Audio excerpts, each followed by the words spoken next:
True indeed. We lost. Lord knows we lost. I'm about to say something to make you not like me. You might catch feelings and you might want to fight me, but I don't really care, I'ma say it anyway. Why most comedic guys seem soft and gay? I'm not saying all, but a large amount. Have you ever heard the words that come out of their mouth? Yeah, they cuss like a sailor, but they follow my eye. They carry oaks and wear makeup and thinking it's hot. I think they need to stop, this is a new era. I wonder if the pharaohs of a war mascara. It probably was a death mask misunderstood. Don't let them D-boys catch them up in the hood. Why NOI? Stop patrolling the block. We get shot by the cops and we calling the cops. Come on, y'all was on another level. The black man was God, the white man the devil. Now the white man, or better yet the European, and the Mars and the bean pies are sold by Koreans. I'm talking what I'm seeing, I'm just a reporter. How you call a woman to be and you got a daughter. Talking about the Hebrews that demonize women and choose Esau over brothers and Kemet. Probably timid, soft, and scared to fight. Yelling and wearing spikes, trying to fake me out right. But you can't fool me, cause you make a little noise. Cause deep inside, y'all some scared little boys. You really wanna ride, let's take it to the beast. Get revenge for our people killed by like least. Yeah, right. Y'all ain't busting the grape. It appears that you fear you in love with hate.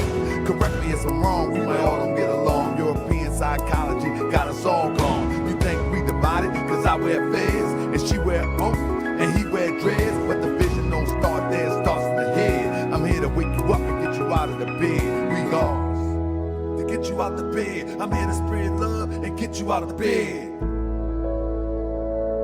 The vision don't start there, it starts in the head. I'm here to spread love and get you out the bed. Wake up.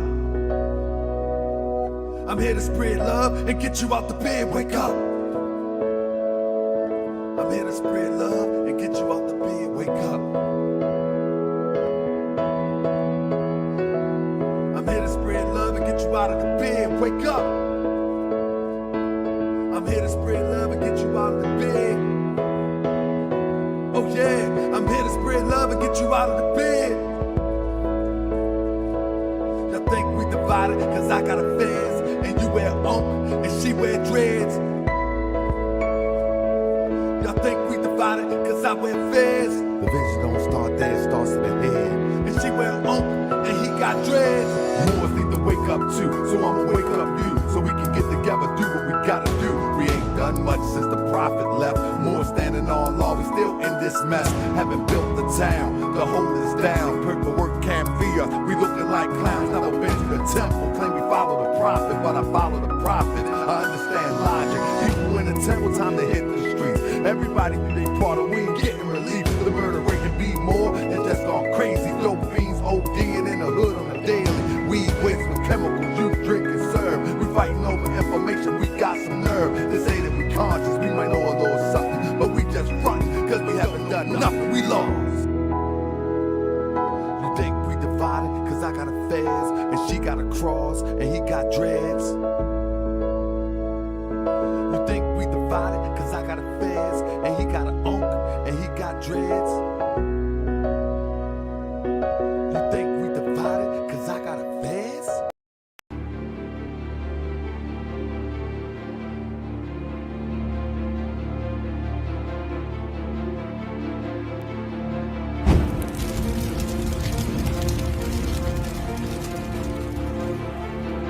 Where to stand. And first thing he'll ask you when he sees you, did you know Dr. Khalid Muhammad? He rides off there. Did you know Dr. Khalid? He rides off of it, brother. And he has nothing else. He has nothing else. And I believe that the CIA and FBI recruited Malik Zulu Shabazz out of Howard. Howard is full of agents. Howard University is full of agents, brother. They love them whites. They'll serve them whites and run after them. They love them whites. Howard University is a coon's nest. It is a coon's nest. And I hate saying it. I hate saying it, but it is. They recruited him there. It's a coon's nest. Oh, yes, sir. Yes, sir. Coon. Oh, my goodness.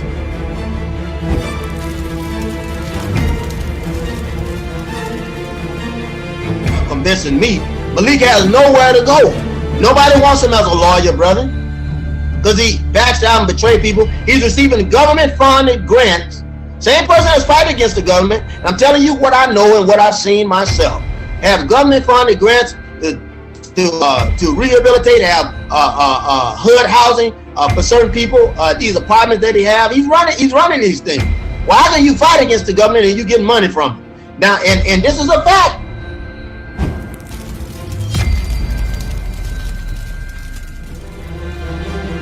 So we're in bondage. And I tell you to say this: when the devil, Malik and his Paris, his real name is Paris Lewis. When that devil and Hashim and Zinga decided to sell Dr. Khalid out, when they decided to sell him out, everything went down from there, because you couldn't have two people getting the glory. And the FBI told them to share the glory, and they didn't want to share it. So when Hashim and Zinga becomes the leader of the new Black Panther Party, after Malik gave a 13 to 15 year run, when he becomes the leader, brother, how is it that he get cancer? And not long after that, he dies. What do Malik have? Who would benefit the most from Hashim Mzinga dying? Who would benefit? It would fall right on back in the laps of that devil.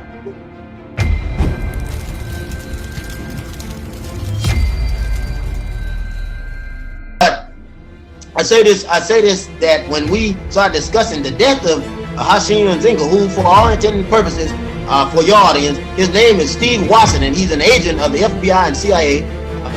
He's along with us now, so he's gone. So that means nobody has to put in work, if you understand what I'm saying, to take care of that problem. But anytime you have an agent, anytime you got a turncoat, anytime you got somebody who will betray you, brother, they're better off dead. When you deal with nationalism, there's no way. See, because this individual, if they'll betray you in peace, this is supposed to be peace. See, we're at war, but they don't know it. See, the agent never knows that you're at war right now. You're at war. They are killing you and they're shooting you down. When they made slavery here and you became the slave, you was at war. You're trying to get out of slavery. Today we're trying to still separate. So that's war. That's war. That man came on your soil and started you a peaceful man, and he came to bring confusion. If he's locking you up, you mad. If he's locking you up and locking your sister up, locking your mama and all your kindred, brother, and they said, well, when do we rise? That's the time to rise. This devil arrested your mama and locked up. Where are you? You're in bondage now. We're in bondage. America is a corporation plantation. That's what it is.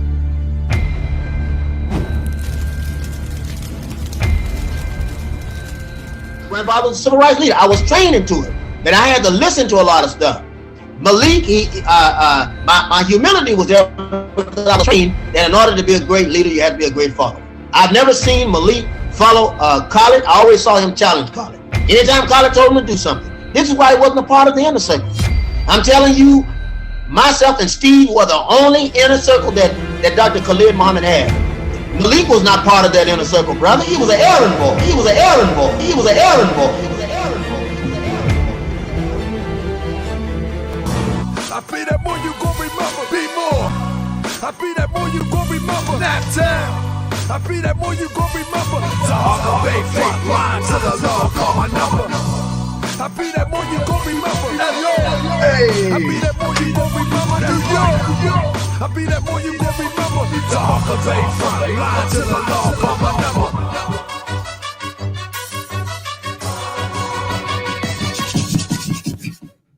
Welcome to another edition of Moorish World TV. I'm your host, Prophet Hawker Bay, and I'm here to talk about the Moorish militia. That's it. The Moors gonna get me. I gotta go. Get out of here. What up, family? Listen. How y'all doing, family? It's been a minute. Listen, I've been working, getting my grind on. I've been getting my work on. I had to work a little bit. You know how people be YouTubing and everybody say, oh, you get money from YouTube. Well, hey, some people do. You know what I mean? But some people got to go to work. So, family, I've been working. I've been lacking in my participation on Moorish World TV and the Throne for a few days. That's my Bill Cosby voice. He's home now. I know Moore's going to be out here. I'm not watching this clown. Well, guess what? You might learn something. Listen, so the only reason that I'm touching this, and we're talking about the rise of the Moors, militia. Maceo said it's pudding time. They said some people, a European walked up to me one day, you know you look like Bill Cosby. And this when he was in jail. I ain't know to take that as a compliment of disrespect. I was like, okay, whatever. I just, my wife looked at me like, I don't say it. My wife was like, I don't say it, but I don't know. Maybe and they would debate, maybe a young Bill Cosby. I'm like, I don't know. I like Eddie Murphy. But whatever the case may be, let's get real. At first, I wasn't going to touch this because stop self-style saying you you kind of do though, just a little. And then Bond Dog go hit me with the Bart Simpson. Come on, man. Come on, man. Bart, I don't care. It is what it is.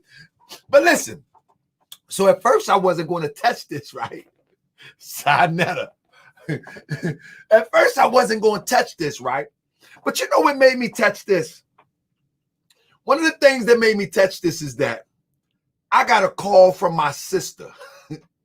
Now, mind you, right? My sister, she's not officially a part of the Moorish paradigm in any capacity.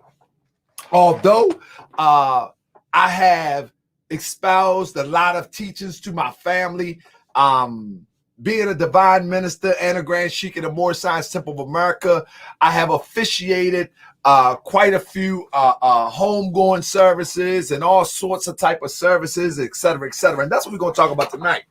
But my sister, who she doesn't pay attention to this kind of stuff, you know, this old YouTube stuff, it's like a community of his own. She don't really pay attention to this stuff. But I got a call from my sister. I'm minding my own business. And my sister called me. She called me Tito. People don't know Tito. See, Tito, that guy that didn't care one time. But anyway, she called me. She said, Tito. And Tito. For real. Oh, I look like a Tito. Back in the day, that's what they used to call me. You know what I mean? I was something else, too. I'm going to write my book. But anyway, she said, Tito, what's going on with this Moorish stuff? They got the whole highway shut down up there on 95. So I had already gotten the story because my inbox was blown up first thing in the morning, all throughout the night, because the conversation with the police with Jamal, the head of Rise of the Moors, it started around 1:30. And so I had so many people throwing this stuff into my inbox, I couldn't even keep up with it. But anyway, I said I wanted to watch and see what become of this, you know.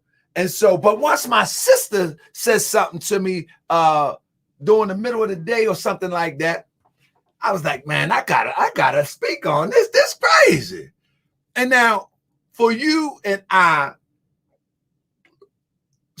those who subscribe to Moorish World TV, and we've been talking about militias for over a year. And many people probably never would even have thought that there was a Moorish militia, right? Many people probably wouldn't even have thought that there was a Moorish militia. In fact, this, what they would call militia, is a byproduct of what Grandmaster Jay inspired. I want y'all to know, I need to set the stage for this. This is why on Moorish World TV, I have said repeatedly that Grandmaster Jay has set the stage for so many variables to happen. One of the variables is to inspire young people to take up arms.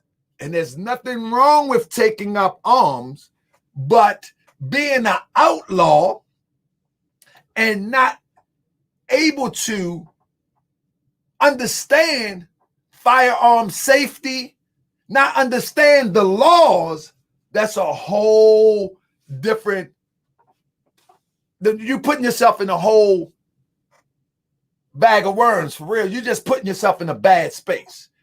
For one, you don't understand the laws. Number two, you may not understand firearm safety. And I don't know about Jamal and the rise of the Moors now, but I know that young people would be inspired by Grandmaster Jay rhetoric.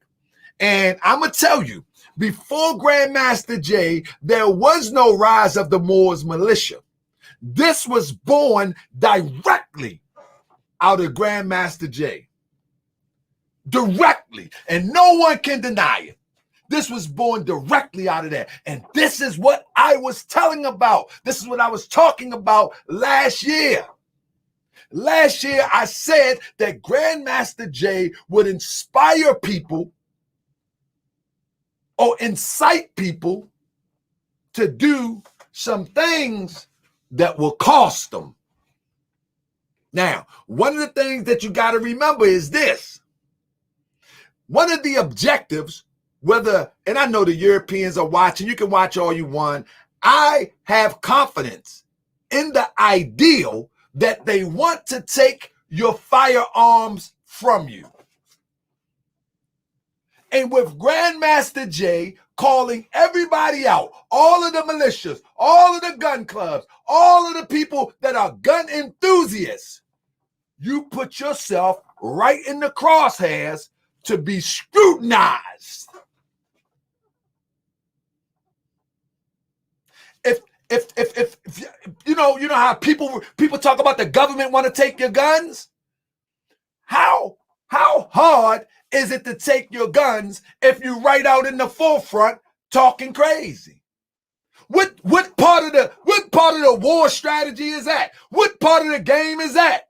That you just come out in the middle of an opening, all of the cameras, all of the people, all of the news, and you marching and talking about, I'm fighting for Breonna Taylor. No, you're marching and you giving intel. That's what you're doing. And see, people don't like the raw truth that I do here on Moorish World TV, but the raw truth is the raw truth. What part of the game is that?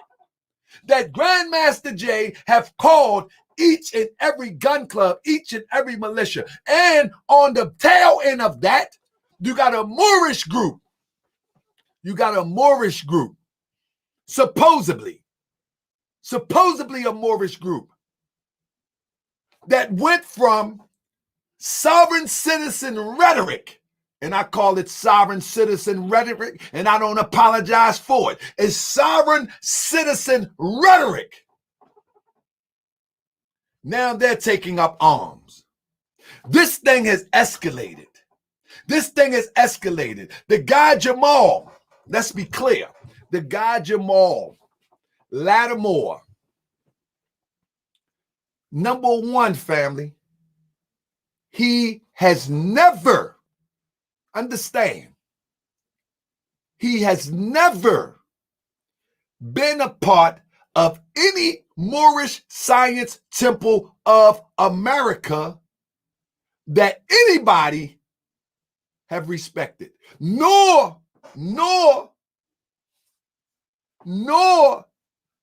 have he has had any connection to any what Moors would be considered legitimate Moorish Americans or Moorish Science Temple of America. Let that sink in. And what I mean by that, there's a lot of infighting in the Moorish Science Temple of America ideal, right? But the infighting is philosophical. The infighting is, who did Prophet Noble Drew Ali leave as the head of the organization back in 1929, and what is the real organization today? That's the infighting, right? Neither here nor there. So you got about 4 or 5 groups that, because they have some standing in time, they are legitimized by the history in which they came into existence. Not legitimate as being the real Moorish Science Temple of America, but because they've been around. So you got Braswell Bay, You have R. Jones Bay, Braswell Bay out of Chicago. R. Jones Bay out of D.C. You have Kenyu Bay out of Chicago. You have Bailey L., now Keith Dangerville out of Chicago. And then you got a lot of different groups, right? But the point that I'm making is that although there's some sort of infighting in the ideal of the Moorish Science Temple of America paradigm, if you say that I am a part of the Kenyu group, you're going to have some respect put on it. If you say Braswell Bay, you're going to have some respect put on it to some degree. Bailey L., R. Jones Bay, these groups, regardless of the infighting, have some sort of legitimacy because they've been around so long. Now, let me answer this question. That's not true. Rise of the Moors was on the scene before GMJ. I said they was inspired by GMJ to take up arms.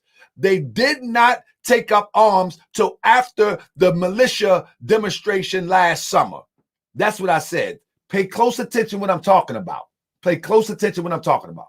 So these groups, not saying that they're legitimate, but they have an air of legitimacy because of the time that they've been around. They have an air of legitimacy. You know what I'm saying? And I can't forget us. We call ourselves the Moorish Science Temple of America. I am the Grand Sheikh and the chairman of the Moorish Science Temple of America. And our goal is to live out the creed as laid down by Prophet Noble Drew Ali in the spirit of the law as well as the letter of the law. So I believe and have confidence that I have the ability to lay out what is Moorish science and what is not. And what I'm telling you, me as a national representative of the Moorish Science Temple of America, I'm telling you that Jamal has no direct or indirect connection to any Moorish Science Temple of America. I want everybody to press one so you can understand where I'm coming from when I do this presentation. Jamal and Rise of the Moors have no direct connection to any Moorish Science Temple of America. No direct or indirect. None whatsoever. So these news media groups that's claiming something about the Moorish Science Temple of America, they need to do their research. They can hit me up. Know what I mean? They have no connection. So let me take you back real quick. Everybody that know Taj Tariq Bey. Everybody know Taj Tariq Bey. Taj Tariq Bey also never had any direct connection with any Moorish Science Temple of America. The super popular Taj Tariq Bey, who calls himself a Grand Sheikh, he's never, ever had any direct connection with any Moorish Science Temple of America. Ever. And I would debate anybody on it at any given time on any platform. Never. And the reason why I have to say this is because we have to lay out what's going on right here. Somebody say you're not pulling around me. Listen, if anybody disagree with me, I say, bring your proof and I'll bring mine. I'll say, bring your proof and I'll bring mine. Somebody say, what about Liberty Street in Camden? Taj walked in that temple for a few months. He was never a dues paying member in that temple. Never. Bring your proof, I'll bring mine. Tell Taj to bring his proof and I'll bring mine. I did my research. That's a lot of talk. That's a lot of talk. That's a lot of talk. So somebody say, what am I trying to say? Taj Tariq Bey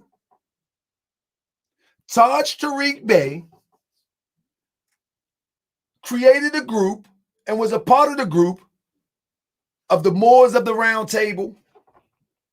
Taj Tariq Bey took teachings from a guy named C.M. Bey, and he formulated his own ideal, what ultimately would start the European sovereign citizen ideal in Moorish science. You hear what I'm saying? And when I say the European sovereign citizen ideal, I'm talking about the right to travel. That's a European concept. That's a European concept. Right to travel, driving without a license because this is your land and you're not driving, you just traveling. That's a European concept. That's not a Moorish concept. Not at all. Not at all. That's not a Moorish concept. Adverse possession, that's not a Moorish concept. Listen to me. I'm not saying that it's right or wrong. I'm saying it's not a Moorish science concept. If you want to travel and just travel just because you want to travel, then do what you do. But that's not Moorish science. It's not a Moorish concept. Birth certificate redemption, that's not a Moorish science concept. All of this stuff that they make up, cryptonomics, allodial titles, is not a Moorish concept.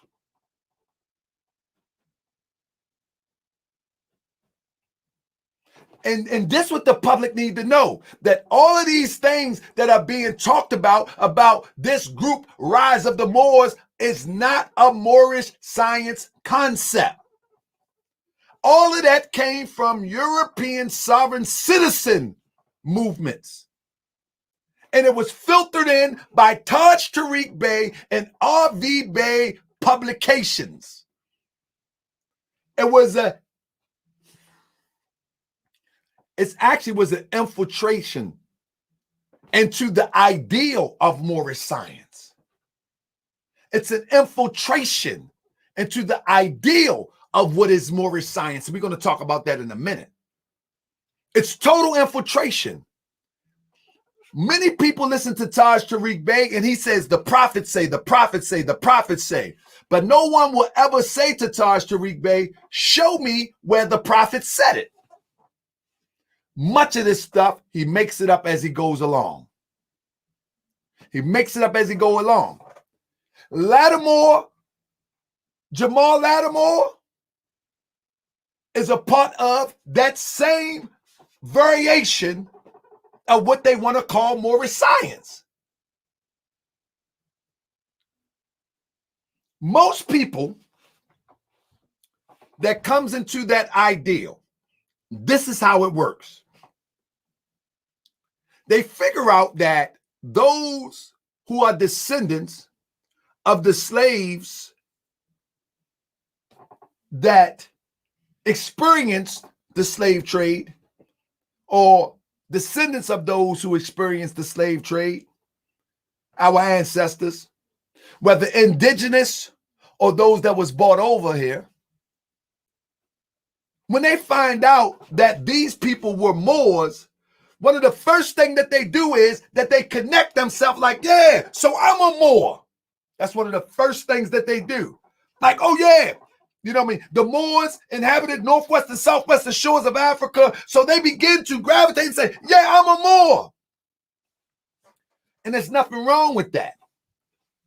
There's nothing wrong with that. But when they begin to take on their own concepts of what it means to be a Moor and how you function as a Moorish American, that's when the train goes off the track. So let me be clear.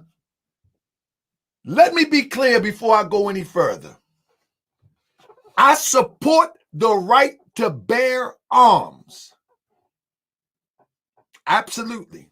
I support the right to bear arms, but I do not support one perpetrating a fraud, claiming to be Moors in association with Prophet Noble Drew Ali when they're not. When they're not. They do not espouse the principles. They do not espouse the structure that was handed down to us. And they do not espouse the edicts of what we stand for religiously. They just do not. And so they call themselves Rise of the Moors, but we're going to break it all down. We're going to break it all down real quick. Let's break it all down. First of all, matter of fact, let's get busy, fam. We're going to break it all down. That's right. Give me a minute. Let's break it all down. Let me get you started real quick.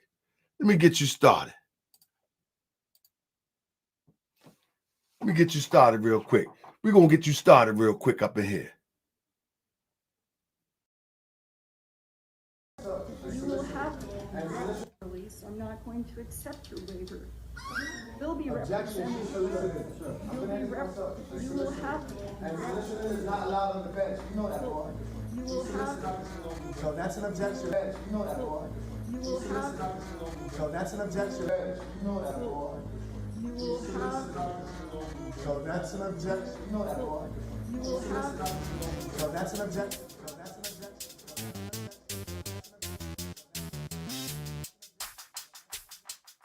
Previously on The Walking Dead. That's what it sounds like. Do with my property? Yes. Do I go to your house and tell you what to do? No. You're not a police officer. Okay. Step out of the vehicle, sir. And you haven't served in the United States Marine Corps. Okay? You're passively resisting on purpose. I'm not resisting. No, I'm not creating anything. You said I violated someone or I'm in an investigation. I'm asking what investigation, and you're not telling me what, so I'm obviously not involved in it. A traffic stop is not an investigation. No, thank you. Open the vehicle. No, thank you. Here's my other hand, still up.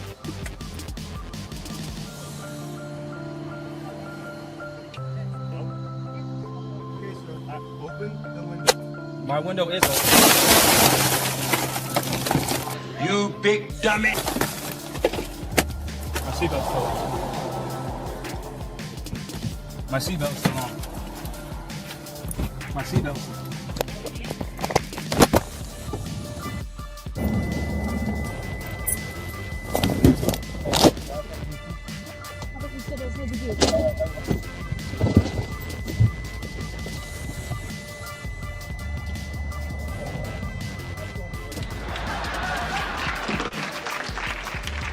Jive turkey. We return you now to your regularly scheduled program. Exactly. So, let me go home. So this is what you're exactly, paperwork. So serve me with my court summons now so we can be on our way so we can go home because we're just going to turn around now. Yes, absolutely you can. Absolutely. Because you have multiple vehicles here, right? I absolutely understand. You have multiple vehicles here. You can clearly write me something. Clearly. Have one of your men drop it off to the middle of the road. I have a table in my van. I'll set up a table with a paperwork so you can put the summons down. I'll take the summons. You can record me being served so that way and that's paperwork. I'm being very realistic. Absolutely, that's how things are done. If I was still, you absolutely don't respect it, so you don't have to play games.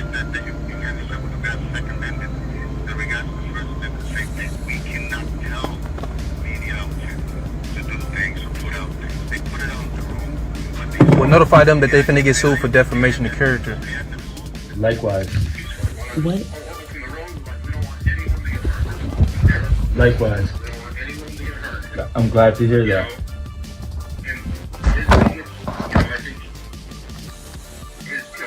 He thinks he has the right to carry a weapon, which that's what he can tell the court. So we just, at this point, can't let him drive away with the weapon. So we're just asking him to put the weapons on the ground. Stand up. Because they want to arrest him. Yeah, I know. But ask them what needs to happen. We're just looking to end this as peacefully as Likewise, and He said he has a daughter. We're trying to explain to him, like, you, be home to see a daughter. right. So let me explain to you how you can end this peacefully. You can just let them go. You can just let them. No, you can. You absolutely can.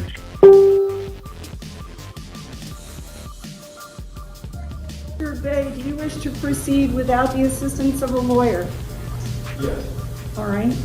That means I have to ask you a series of questions, sir, about that, because I have to make sure that you are waiving the right to be assisted by a lawyer freely, willingly, voluntarily, and knowingly. So are you prepared to answer some questions? I will answer some questions, yes. Thank you. Before you answer the questions, I have to place you under oath. I'm going to ask you, if you wouldn't mind, listening to the clerk for that purpose. Mr. Burns, if you would. Solemnly swear or affirm that this testimony about to provide this court to be the truth, the whole truth, nothing but the truth, so help me God. Please swear. Thank you. Thank you. And you prefer to be known as Jamal Bay, is that correct? All right. And you have previously been known as Jamal Latimore, is that true? No. All right. How old are you, sir? And how far have you gone in school? High school. Do you have any kind of mental illness or mental condition that might affect your ability to think clearly? All right. In which case, Mr. Bay, I cannot accept your waiver of your right to have a lawyer assist you. And so, indeed, so you're not. So you will have a lawyer because you're not waiving that right. But I am telling you that right now, I do not find that you are waiving your right to have a lawyer assist you freely, willingly, and knowingly, and voluntarily. So I'm not going to accept your waiver. They'll be represented. You will have. And solicitor is not allowed on the bench. You know that, boy. You will have. So that's an objection.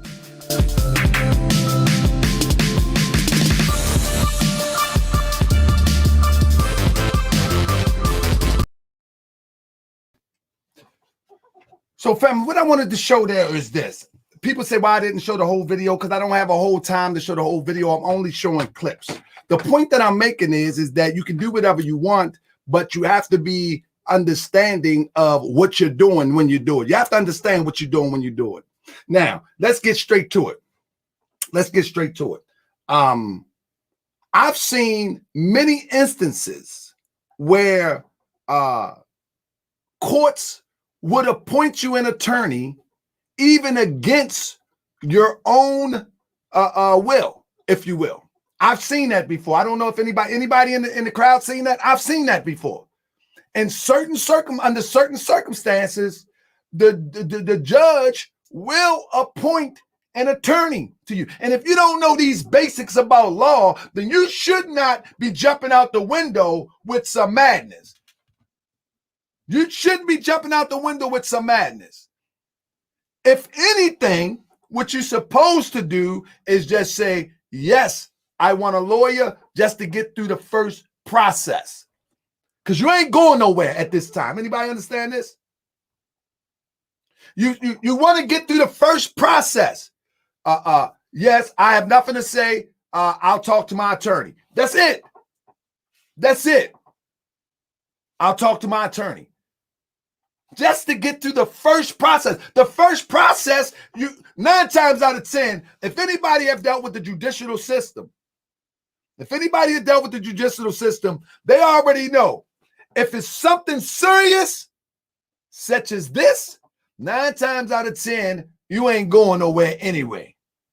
So you might as well wait to bail reduction or be able to pay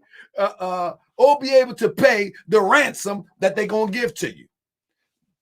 That's neither here nor there for me. I'm just saying that this is not Moorish science. Feel me? Now, Moors of the Moorish Science Temple of America who follow Prophet Noble Drew Ali, we do not have problems with lawyers or attorneys. You understand what I'm saying? Moors who follow the Prophet Noble Drew Ali have no issue with lawyers or attorneys, most importantly, that have passed the bar.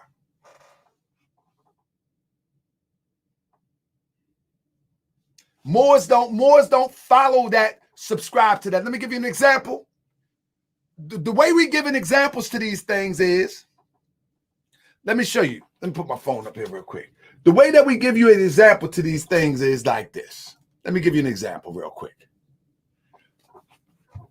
You get the example like this. Prophet Noble Drew Ali was arrested in March 1929. He had 2 attorneys. In fact, one of his attorneys was the former state's attorney.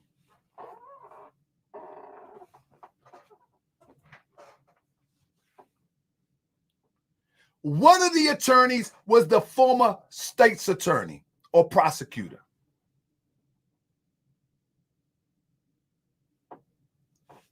Ern Payne, and I can't think of the other one name off the top of my head, but he had lawyers. He had 2 lawyers. Not only that, Johnson Bay, who was accused of murdering Claude Green during the time of Prophet Noble Drew Ali, but ultimately was accused and convicted of murdering 2 police. He also had an attorney. In fact, all 5 of them had attorneys. And that attorney actually ate the case. Prophet Noble Drew Ali was never charged. He was never charged. They was trying to give Johnson Bay and Moses Bay the death penalty. Moses Bay got 14 years. Johnson Bay got life in prison. You understand what I'm saying? So I don't know where they pick this stuff up, that you don't need an attorney, we don't believe in attorneys and all this stuff. That's not Moorish science. And I'm going to say it, I'm going to continue to say it over and over and over. That's not Moorish science, because the Prophet Noble Drew Ali himself had 2 attorneys. You follow me? Now, let's get into some of this meat of this conversation. All of them have been charged with unlawful possession of a firearm. 8 counts, unlawful possession of ammunition. Now, how does that go into the swing of things? When we look at the teachings of the Prophet Noble Drew Ali, give me 1 second. When we look at the teachings of Prophet Noble Drew Ali, let me pull this up real quick. When we look at the teachings of Prophet Noble Drew Ali, one of the things that it say, and you can call me soft, you can call me whatever you want. I'm just going to lay out the teachings of Prophet Noble Drew Ali, and you can call me whatever you want. One of the teachings of Prophet Noble Drew Ali is very simple. And this is the part that they did read. They didn't get the memo on this. The Moorish Science Temple of America was founded by Prophet Noble Drew Ali. Aside from the fact that it is a legally organized religious corporation, it is building on human needs. To this desirable end, in time, legitimate means were found to dispense charity and provide for mutual assistance of its members in time of distress, to aid improvement of health, and to encourage the ownership of better homes.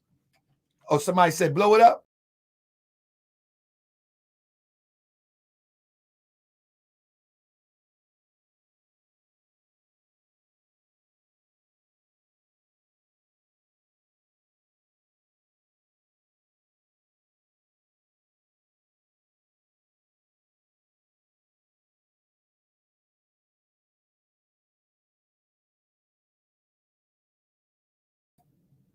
Okay, hold on. Make sure y'all can hear me. Make sure y'all can hear me. It is building on human needs. To this end, to this desirable end, and time of legitimate means will be found to dispense charity and provide for mutual assistance for his members in times of distress, to aid in the improvement of health, and to encourage the ownership of better homes. He's not talking about adverse possession, which you can do that if you choose to find employment for our members, to teach those fundamental principles which are desired for our civilization, such as obedience to law, loyalty to government, tolerance, and unity. These are the words of Prophet Noble Drew Ali. You don't have to agree with it.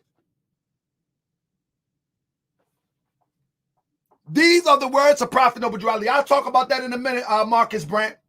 It is the most earnestly hope that the Moorish Science Temple of America will not in any way be confused with any Back to Africa movement. Such is not important insofar as American citizens of our group colonizing Africa are concerned. As you can see, Prophet Noble Drew Ali is talking about American citizens. You understand what I'm saying?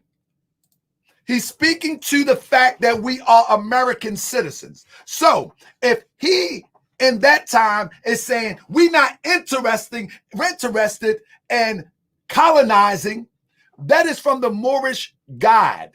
I don't like to call it the Moorish literature because the Moorish literature was put together by those who usurped the Prophet's movement. And so as you can see, I go straight to the Moorish Guide. I have all the Moorish Guide newspapers that can be found thus far.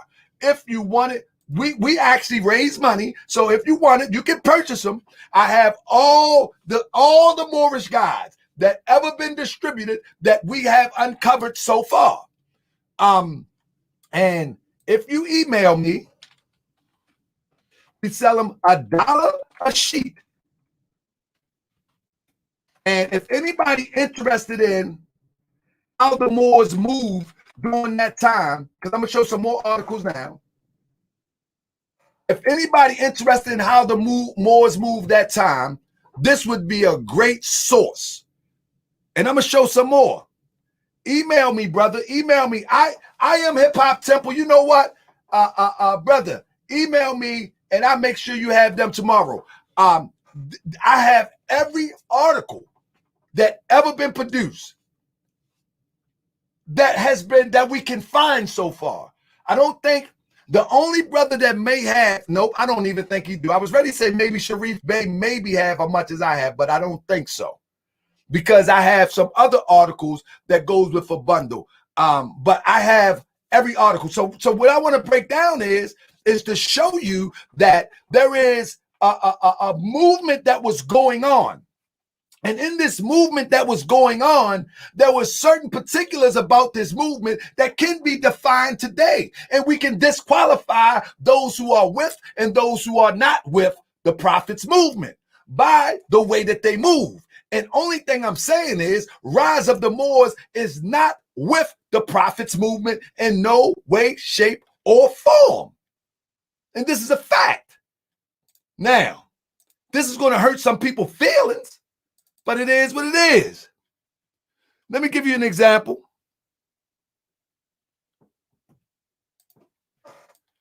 This here, Latimore Bey and his crew, they say that they are foreign nationals. You follow me? That's what they told the people. And I heard it myself, that they are foreign nationals. Where we at? Y'all see that?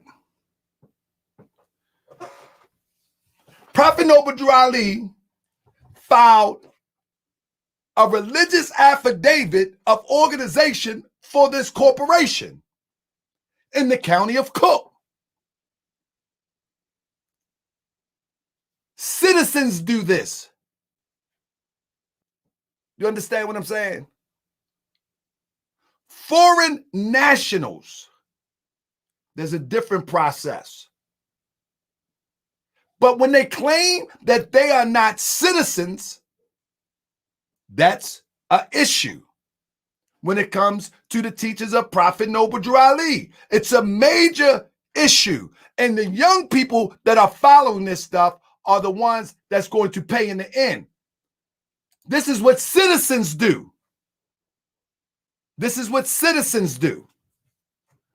The 3,000 Muslims of the Grand Temple and the West Side Temple are making ready to register. In order to vote, you have to be, say it with me, family. You have to be what? A citizen. To register every man or woman in order to take the lead in various candidates whom they have been instructed to vote for. Now, let me stop this share for a second. Prophet Noble Drew Ali was known to have over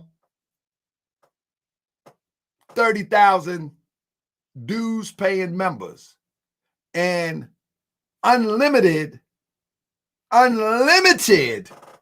sympathizers, which included Europeans, Asiatics, and anybody who supported the cause was sympathizers. They wasn't necessarily members, but they supported the cause because they knew that the Prophet Noble Drew Ali was moving on a political angle, because from the political angle, this is where the money is dispersed. This is where the power is dispersed. This is where your community is built. From the local politics all the way to the White House. This is where the community and even the world community is constructed. It's constructed from politics. So Prophet Noble Drew Ali, out of 30,000, you don't see an army. Now you might say, well, maybe that's why things happen the way it did. Well, let me tell you something.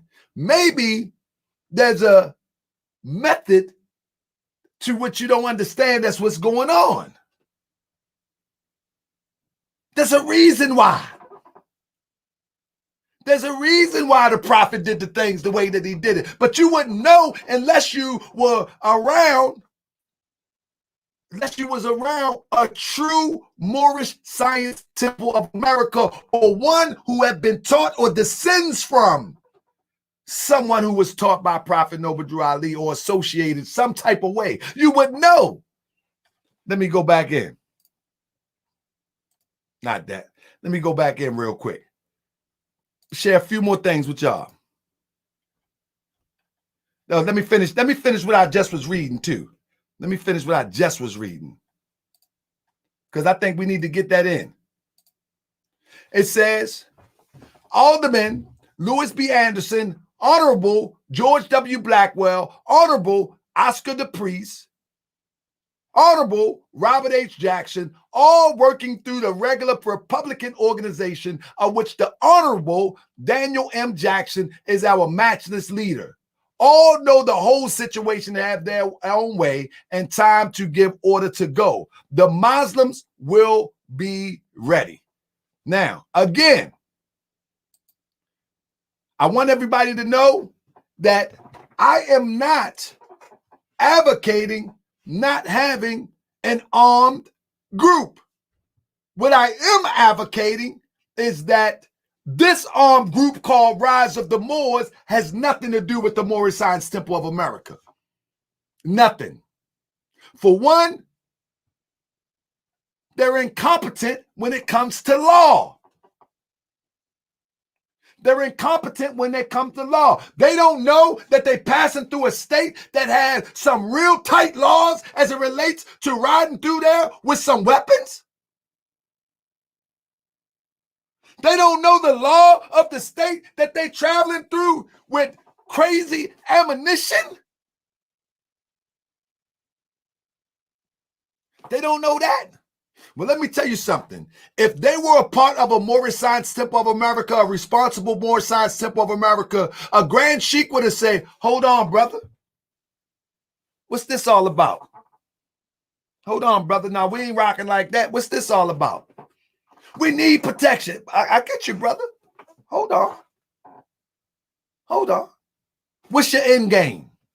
See, that would have been talked about behind closed doors. What's your end game? Why are you moving like this? Is this the result of your best thinking? Is this the result of your best thinking? You're about to pass through. You're going to go from Rhode Island. You're going to go to Massachusetts. And then you're going to go to Maine. Do we know every law that's going to possibly trip us up? Bro, you got to get back to the books. You got to get back to the books. Because this temple ain't moving like that. And see, that's what a responsible elder would have said. A responsible elder would have said, no. What's your end game? What's the purpose? What are you doing? So we already know that this is why I say mental illness. This is why I say mental illness. Because judgment is crazy out the door. They got a European advocating for them, calling the police station, wearing the fez. And I just said Prophet Noble Drew Ali had sympathizers from all walks of life. But a European is not a Moorish American. A European have a nationality. They probably Italian, Polish, French, or whatever the case may be, but they're not Moorish. But he got that advocating for. And then the most irresponsible part about it too is that he just had a baby. He just had a baby. And he still think that this is the best way to move. Like, is this the result of your best thinking? Is this the result of your best thinking? That you're going to ride in a convoy with full tactical gear, looking like you ready to go to war, and you think that you ain't going to be pulled over, stopped? Let me show you something real quick. Let me add this to it real quick. Let me show y'all something. Let me show y'all something real quick. Let me see. Oh, 1 second. I'm going to show y'all something. This is how ridiculous this is, family. And this is why I say that this is mental illness at its finest. Watch this. Let me see something. Watch this. I'm going to show y'all something. Can I ask you a question? We're going to try to be, everything we do, we're going to try to deflect. I get that. That's fine. I'm not deflecting but at some point anything. Here, your vehicle's not registered. Okay, it's not going to travel on the highway. I can travel on the highway. You can't. I can. That's fine. Well, Okay. that's for you to go to the court and decide with, okay? That's why I asked for the sheriff. Can you call the sheriff, please? We don't have a sheriff. Okay, Give me the keys to your vehicle. Can someone call the sheriff, please? Let me stop right there. In this video, he's saying, can you call the sheriff?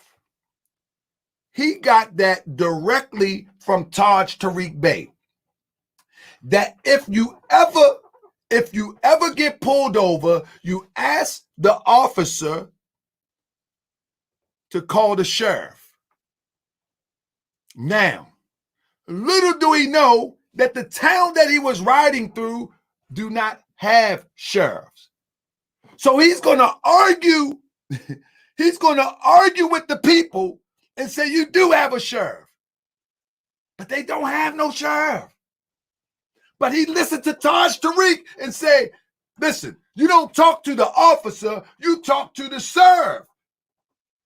The people say, we don't have no sheriff. He's like, you do. We don't. You do. We don't. You do. And ultimately, here you go. There is no sheriff. I'm near exit 90 in Connecticut, and they're lying to me saying that there is no sheriff, when clearly the sheriff in American law is charged with keeping the peace. and I haven't committed any crimes.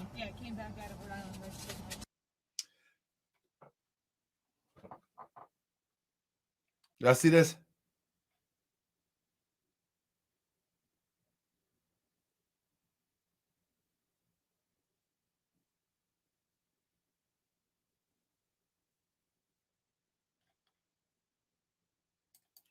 Y'all see how fast I picked that law up?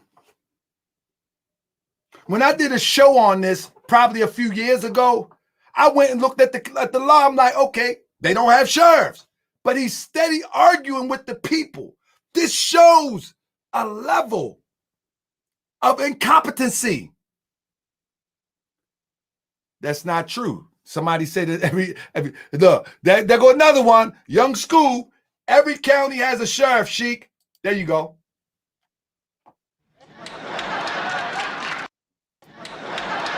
Stop saying stuff that you don't know.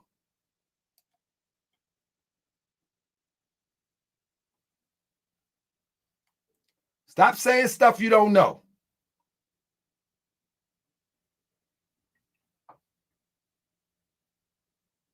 Stop saying stuff you don't know, Scoob.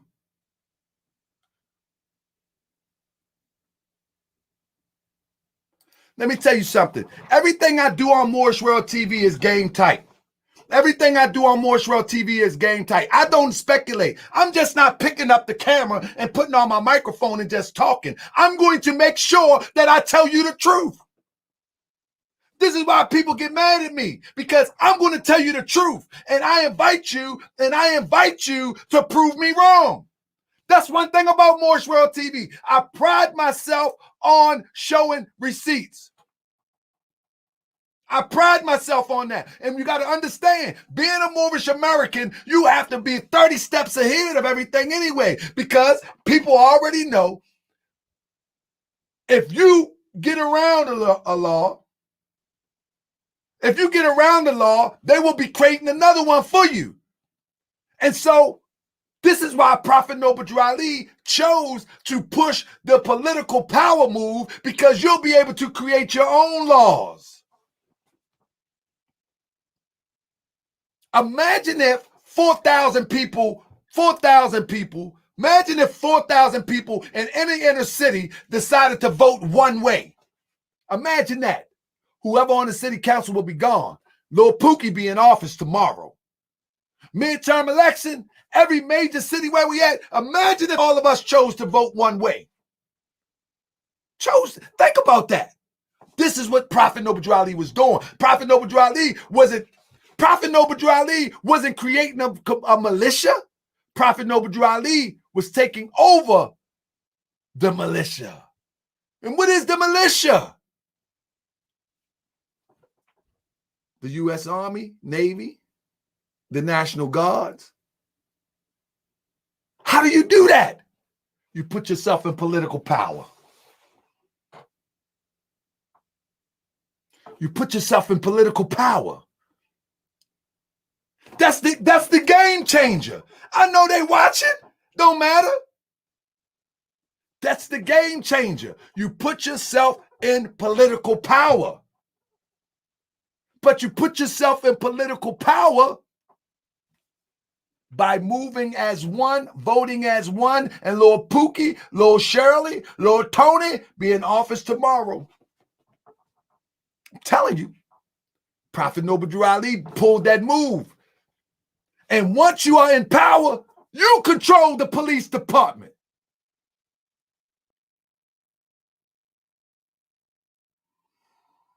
The sheriff is an elected position. The sheriff is elected where there are sheriffs. The police chief is selected.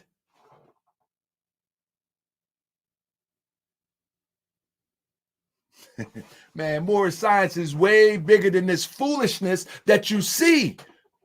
This brother is delusional. I'm trying to tell you. He's mad delusional.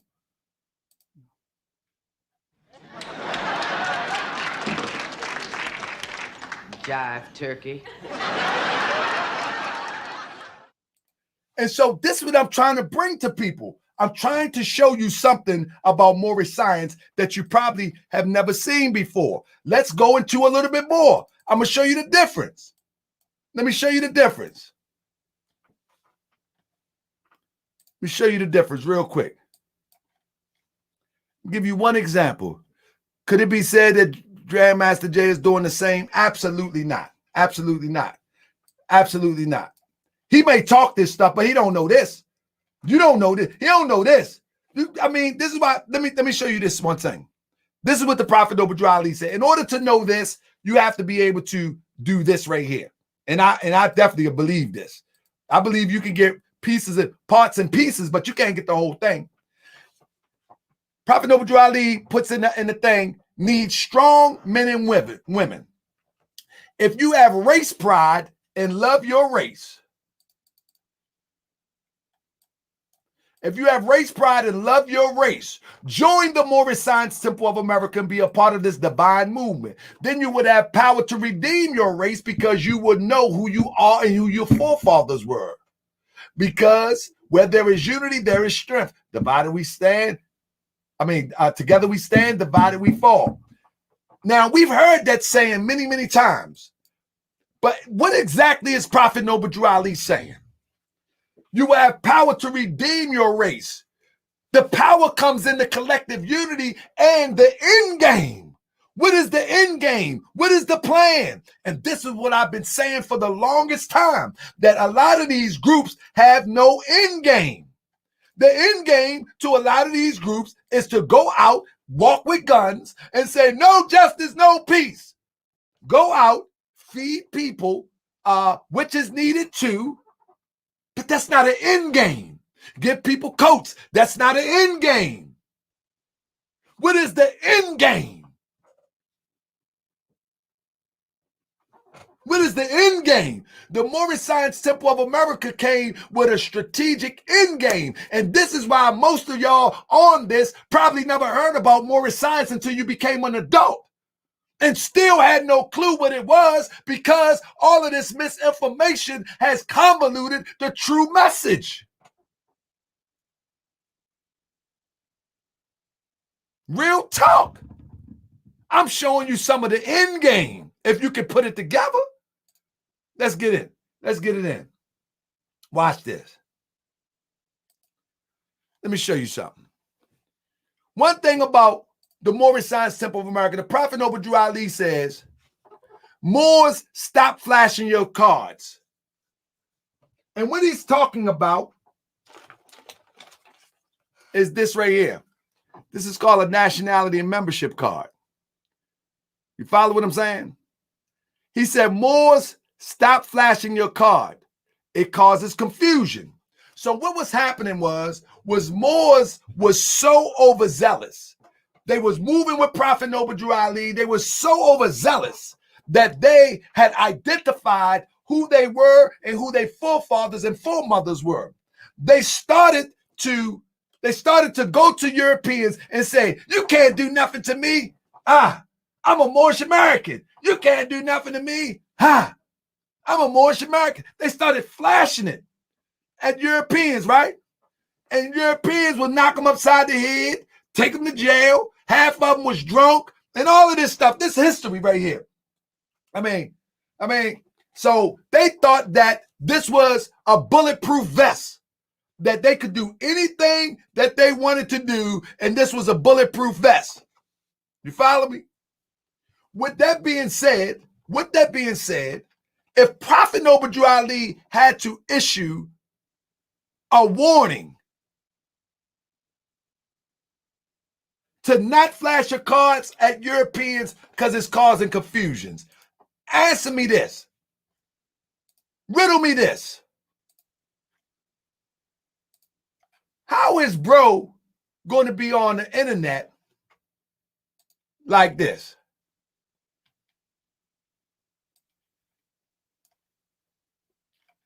How this work? Because I wasn't going to unload the whole shotgun just to do the video again. Yeah. I know. So we just did a video on YouTube talking about how. Now listen to this. Listen to this. Listen to this. We're under FBI investigation. So this live is. Hold up. Let me turn it up. I want you to make sure you hear what he says. Well, because I wasn't going to unload the whole shotgun just to do the video again. Yeah. I know. So we just did a video on YouTube talking about how we're under FBI investigation. So this live is really so y'all can watch the video and, you know, y'all can record this video, screen share it on your phone. So if anything happens, you know, there's footage of me saying, I know that I'm under FBI. Do y'all hear what he just said? Everybody just hear that? He said he knows that he's under FBI investigation. He knows that he's under FBI investigation. Yet, he's going to travel through a state and don't know the laws that govern possession of weapons.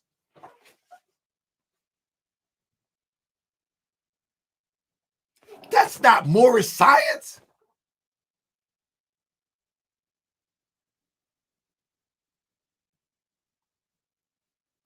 That's not Moorish science.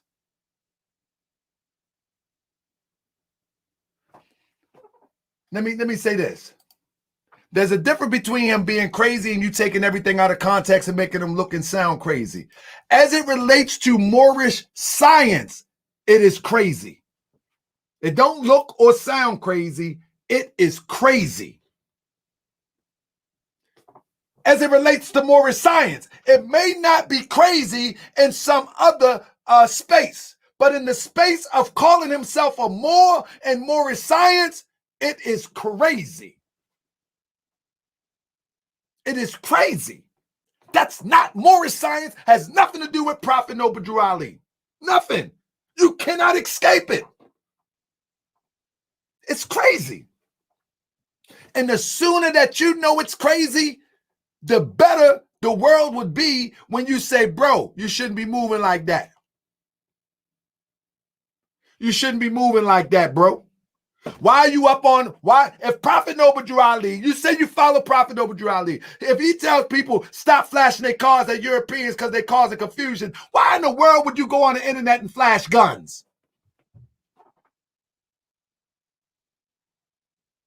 Why would you go on the internet and flash guns? He telling you don't flash a piece of paper.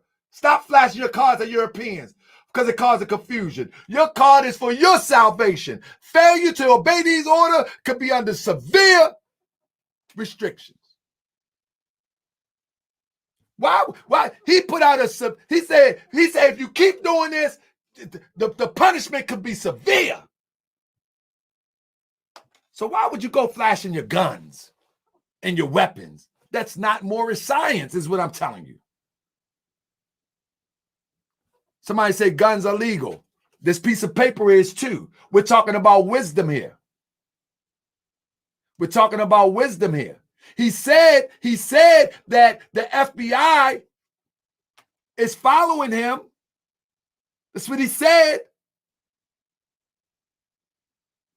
Why would he go on like that? This is what I'm talking about, mental illness. That's not sound judgment.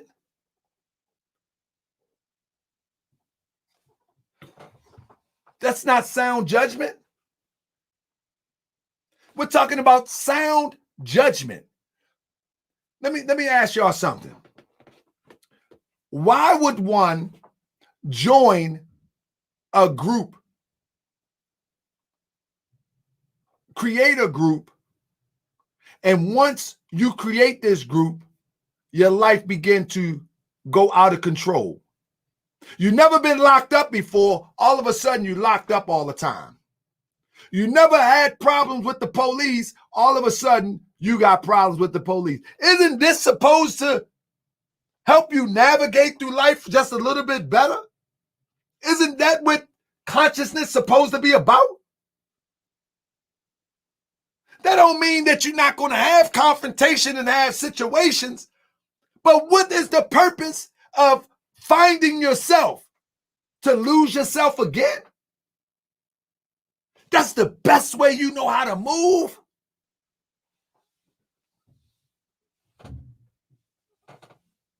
That's the best way you know how to move? That don't make sense. It's not adding up. It's not adding up.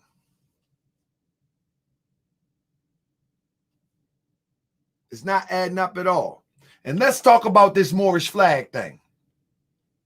One thing that they believe that they call themselves, hold on, let me pull this up real quick. Let me see if I can pull it. I got so much going on. Let me see. They call themselves Moorish nationals. Foreign nationals is what they went on to say lately, right? But one of the things that they always try to use is the treaty. If nobody familiar with this treaty, it was a treaty that the United States and Morocco signed in 1789, right? They signed this treaty. Listen to this. Listen to this. This is bizarre. Y'all with me? This is bizarre. This is what Taj Tariq teaches. And this is what a lot of these people outside of the construct of the teachings of the Prophet Obadiah Ali teaches. That Morocco and the United States made a treaty. They made a pact. That part is true. Now, in that treaty, to make a long story short, that treaty protects the citizens of Morocco. Y'all with me, right? Walk with me, right? And this treaty that Moors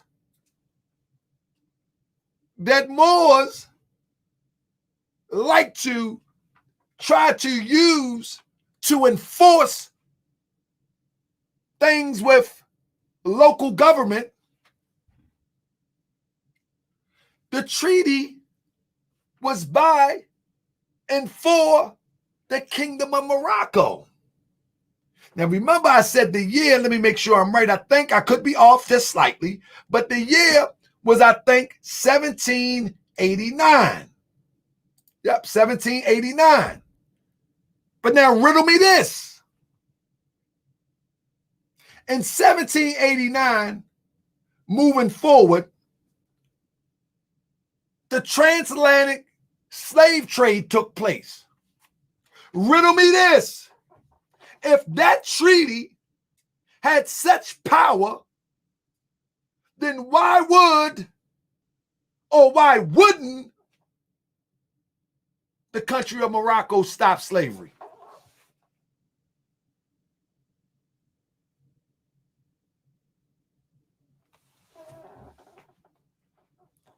Somebody said, I think we should give up Moorish teachings. That ain't even Moorish teachings. I keep telling you, don't make me block you. That's not Moorish teachings.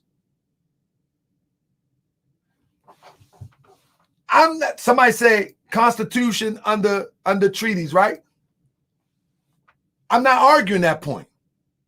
I'm saying that if the treaty has so much power, that happened in 1789.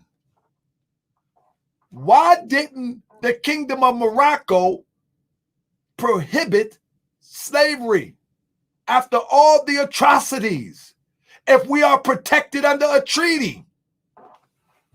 Because we weren't citizens of Morocco.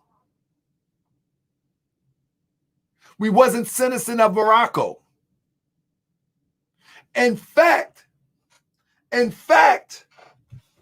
those who got caught up in the slave trade was of Moorish descent.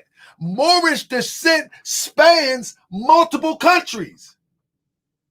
Moorish descent expands all the way over here into the indigenous Americas. So if the treaty is not going to stop Europeans cutting babies out of woman's womb, if the treaty is not going to stop you being hung from a tree, if the treaty is not going to stop you being castrated, if the treaty not going to stop all of these abuses and these atrocities, what make you think the treaty is going to stop something like a traffic stop?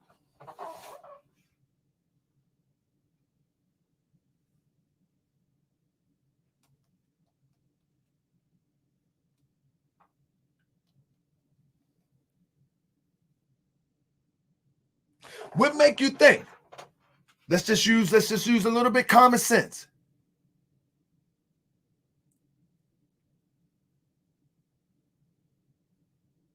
What make you think that it's going to come to your defense? That it's going to come to your defense for a traffic stop? They want to use the treaty for a traffic stop. They want to use the treaty to say you can do whatever you want and you ain't got to obey laws.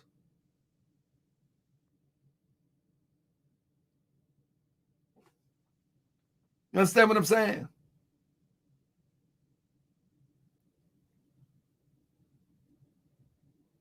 That don't make sense. That doesn't make logical sense. When you look at the history after 1789 here in America, what has been perpetrated against us, what has been pushed against us. No treaty stopped that. But now you think you pulled over on the side of the road, you're going to wave a Moorish flag and say, honor the treaty. That doesn't make sense. That doesn't make sense. And in fact, for people like Chevron, show me one treaty that Europeans didn't break. I'll wait for it. Show me one treaty that Europeans didn't break. Sharon, do you know one? You still believe in that? Anybody got it? Shavarian White, show me one treaty that the Europeans did not break. Before we start talking about this treaty of friendship, let's see how friendly people are. Show me one. Now, here's the common sense of it all. If the treaty had some sort of validity to it, why didn't the prophet use it or ever mention it? Why didn't the prophet Noble Drew Ali ever mention the treaty, and he never used the treaty as a defense of anything? Show me one. Show me where Prophet Noble Drew Ali mentioned the treaty. He had 30,000 people with him. He never mentioned the treaty. He never fell back on the treaty. He never fell forward with the treaty. He never even mentioned the treaty. Can anybody show me? I know many people want to subscribe to that, but if you say you subscribe to the Prophet Noble Drew Ali, you have to look at his footsteps. You have to look at his footsteps in order to know how to move. You don't watch his footsteps, you can't move properly. You're following somebody else. Side comment, the idiots in Seattle government didn't mind idiots setting up 6 blocks of barricade against law. Appreciate you, fed up. Can anybody show me? See, one thing you have to understand about citizenship, whether you like it or not, one thing you have to understand about jurisdiction, whether you like it or not. If you're born here or if you sneak here, they got jurisdiction, whether you like it or not. Go to China, sneak in China, and get caught with an ounce of dope. And before they put you on that work crew, look them in the face and say, I'm not a Chinese citizen. You ain't got no jurisdiction. They're going to take that with, whack up. Now get out there and get that rice out the field. Whack up. Whack up. Now say something else. We're going to line you up on that wall. You don't have no jurisdiction. You got a treaty with America. Think it's a game? These Moors are crazy. And I say crazy, I mean crazy. Thank you, Cryptonomics. These Moors are crazy. This is insanity. And you know the sad part about it? I watched the video, and I know people get mad when you mention people, loved ones, but I watched the video from his wife, and his wife was like, the Moors are really proud of you. I was like, what? You got a baby at home. He's facing some serious charges.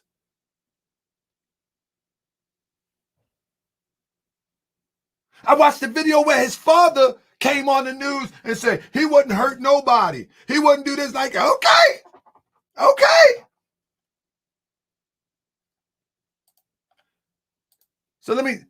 So trying to claim being Moor won't get you nowhere. Nope. It'll get you just as far as someone claims to be Italian. It'll get you just as far as somebody claiming to be Polish. The only way that being Moorish gets you somewhere is if you join an organization with a goal in mind to go somewhere. Moorish science or being a Moorish American is not an individual thing.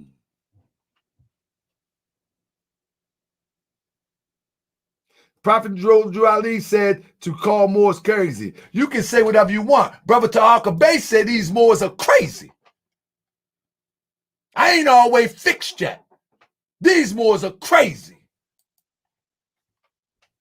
And I ain't one of those Moors that try to act, and I ain't one of them Moors to act like I have reached perfection. I ain't one of them type of Moors. I'm a type of Moor to tell you the truth. I ain't gonna water down the truth because you don't like it. The prophet said call the Moors crazy. No, he didn't say that. But I will tell you one thing he said.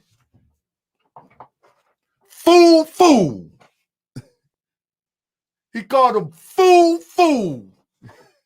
The pains that you go through. Fool. I ain't that type of Moorish American, man. Listen, my wife is a Moorish American. My son, my baby, Moorish American. My children, Moorish American. We got to go out here. We got to go out in this fairs every Friday. We got to go out in this fairs every Sunday. Or whenever we choose to wear this fairs. And we need to be respected for what it is and not what it seemed to be by somebody misappropriating the teachings and convoluting the teachings. We need the public to know what it is to be a Moorish American. We need the public to know that this crackpot stuff is not Moorish science. We need the public to know that we're not associated with this tomfoolery nonsense. We need the public to know. We need the public to know that we plan to get our money up. We need the public to know that we plan to get our property up. We need the public to know that we're in competition for a piece of this pie. Until we can get the whole pie, we're in competition for a piece of this pie. And we ain't got no pit stops, and we ain't got time for jail along the way. We ain't got no time for no prison. We got children to feed. We got children to teach.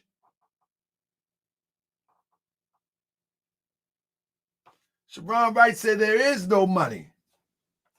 How far you think we can go without a militia? Let me explain something to you, brother, before I get to a few more slides. How far you think we can go without a militia? I think we can go very far. In fact, I think we can go further than what you probably can't even imagine. First of all, when you start talking about a militia, do you know what a militia is? Thank you, Sly House. Start walking in the prophets, Drew Ali footsteps. That's what we teach it. That's right. Being a Moor can't get me a free chicken two-piece. Nope.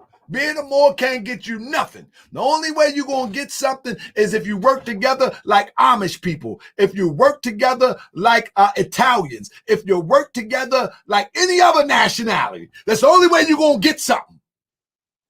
But as an individual, call yourself what you want. You ain't getting nothing. But now let me tell you something. Nobody say you don't need a military. Nobody's saying that.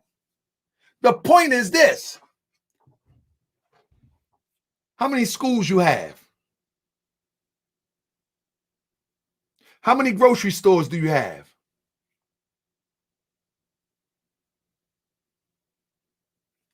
Let me tell you something.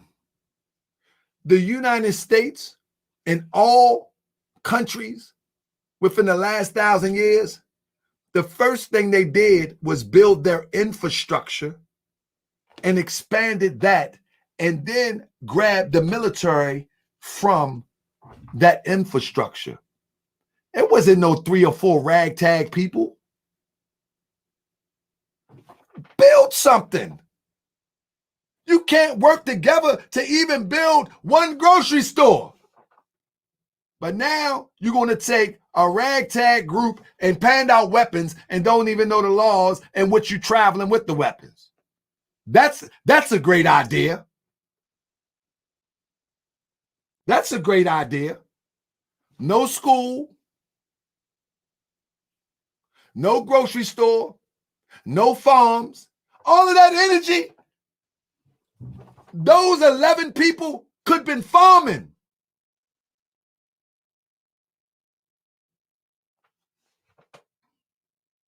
Like, that's top priority? That's top priority right now. That's top priority right now. Let me tell you something. While you building a militia and you adverse possessing properties, they can cut your water off right outside your house. Then what? You can't even drill your well water. Then what? You think wars are won by bullets? Are you that gone?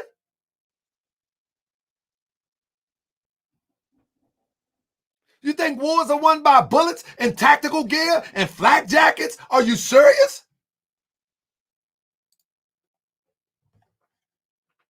That's how you think wars are won. You got a lot to learn. You got a lot to learn. They cut your electricity out because you don't own no power plant. Cut your water off. You can't even flush your doo-doo. You can't even flush your doo-doo without their permission. What you talking about? You think that's priority? That's going to save you. and they're going to remote control a drone and drop doo-doo bombs on you. You can't even flush your doo-doo. And you saying that a militia is top priority? Listen. The National Guard can hold you up in the house. You ain't got no food. You ain't got no water. You ain't got no electricity. You know what you're going to do? You're going to do what Latimore said right on that video. He was like, in a minute, I'm going to be fatigued, and then you can take me. See, because deep down inside, he know he don't have no win at this level of the game. So this is what I'm talking about. Moorish science is critical thinking. Think don't represent Prophet Noble Drew Ali. They are an embarrassment to Prophet Noble Drew Ali. They are an embarrassment. And I call it a spade a spade. They are an embarrassment. And I don't care how many Moors get mad. They are an embarrassment.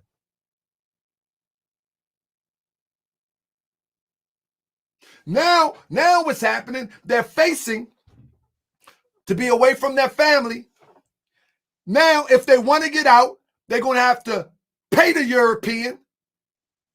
They're going to have to pay the European now.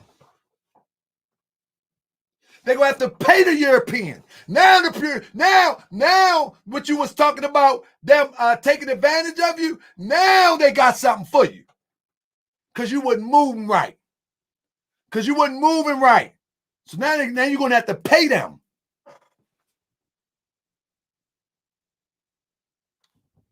Yeah. You're going to be crying. I mean, all of that fake money, that fiat, they accept that. They accept it. They accept it. You watch. They accept it. And if you don't pay it, they got something for you. You got to move better. This is why I call it insanity. This is why I call it insanity. It's insanity because people are not looking at things that's going to happen with the domino effect. The domino effect is going to get you caught up. Let me tell you something. Can I share something with y'all real quick? Let me show you something, fam. I'm going to give y'all some wisdom. I usually don't do this because I'm writing a book, right? Check this out, fam. Over 20-some years ago, right, I was in a situation. I was in a situation, right? I was in college. I was in the college where you're forced to go to. You know what I'm saying? Over 20-some years ago, right? I was the real deal. I'm talking about the real deal. You know what I'm saying? Listen to me, family. I want you to take this. I was the real deal. Straight knucklehead. I ain't thinking about tomorrow or nothing. So while I was in college, I was like, man, it's all of us here. How is this little bit of number can hold us in college? Man, there's too many of us. Let me tell you something. In this college, right? In this college, right? Every time they had little teeny women in there, you know what I mean?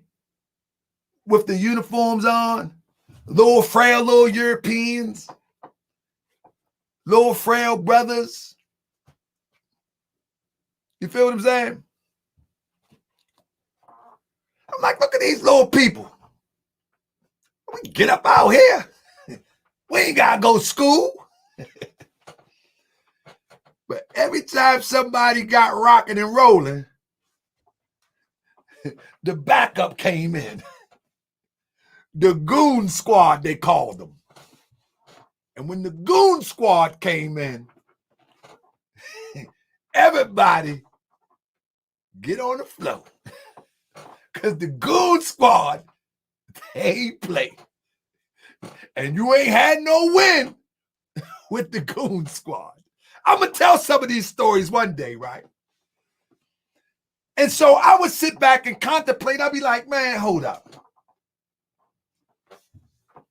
Okay, suppose we can overtake the goon squad. Then what would happen? They're called the National Guard. Say we overtake the National Guard. Then what will happen? Now they call the state police. Then the National Guard. And then all the branches of the... There ain't no win. And so guess what I had to learn the hard way?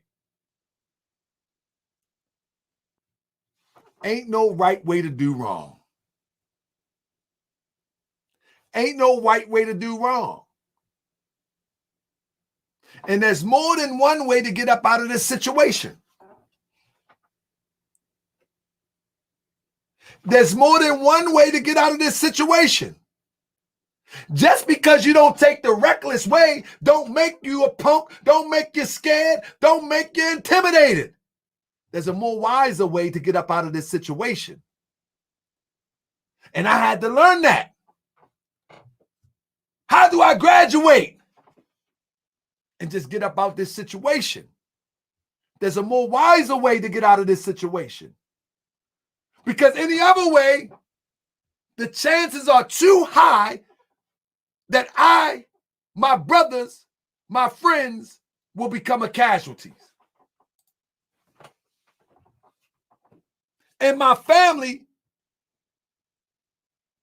who may depend on me one day, will not be there. Now let's get busy. I could not know Moorish World TV is Sheik and everybody wrote the Zoom them book. Nope, he's a fraud also. Totally a fraud. And I got a presentation coming up on him soon. He's a total fraud. Total fraud. He got some teachings though, but he's a fraud. He's a fraud. Now let me see this. Somebody said, don't deny your brother, but give him guidance when he is wrong. Well, I'm not denying him. I'm saying that he's not a Moorish American Muslim.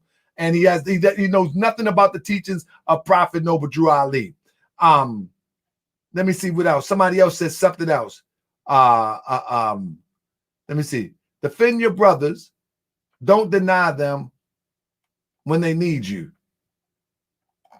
Now, this brother here has been asking for the European to shake his tree for the longest. And when he associated with the Moorish Science Temple of America, that's when I have a problem with. Let's go here real quick. Let's check this out. Let's check this out. Watch this. Let me show y'all something. Let me just show y'all a few things.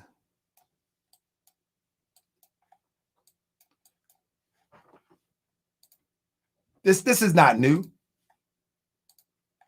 Show you this. Right here. Moorish American group, Providence police tried to raid our temple. They don't have a temple. What up, Rocksteady? They don't have a temple. You see, this is why we have to check this stuff at the door. This is why we got to check this stuff at the door. Because they don't have a temple. So now it's on the news that Moorish American group, they're not a Moorish American group. What qualifies a Moorish American? This document right here. The Divine Constitution and Bylaws. You can call yourself what you want. But this document, the Divine Constitution and Bylaws, is what qualifies a Moorish American. This is what qualifies a Moorish American.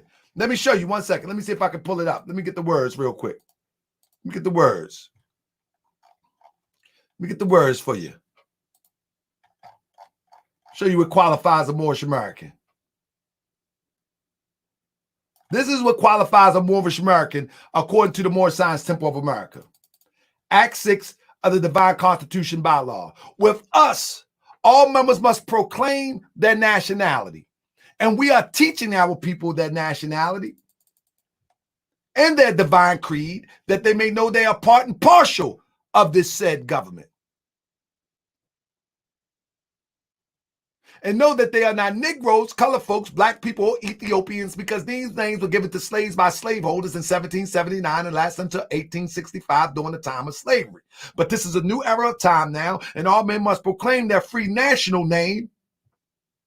And that free national name is American. Whether you like it or not, the national name on this soil is American. Moorish is your descent name. Your free national name is American. This is how far it goes with this stuff.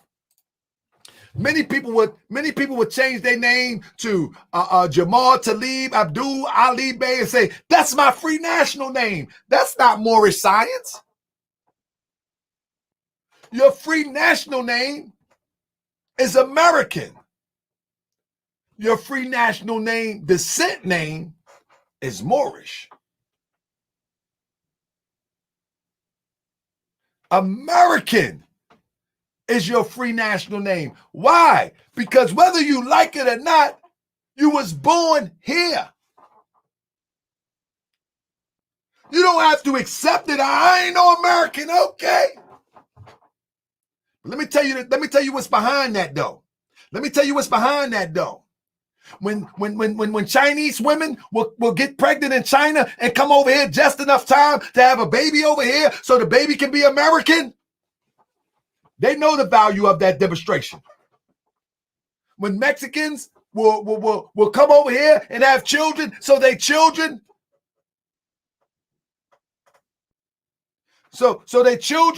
can reap the benefits of that free national name. Yeah. When all foreigners from around the world try to get a green card for that free national name, it's some power in that name. Some power in that name. And the bigger the power is, the better your situation. But the thing is this, though. The thing is this, though. We lack power because we lack unity. We lack power because we lack unity. See, let me tell you something. The Amish people, for hundreds of years of Dutch descent, the Amish people of Dutch descent, right? I'm going to get you on that for a minute. I'm going to get you on that in a minute. Hold up. I want to get you on that. Let me get that brother right here. The Amish people of Dutch descent, right? They have taken advantage of American citizenship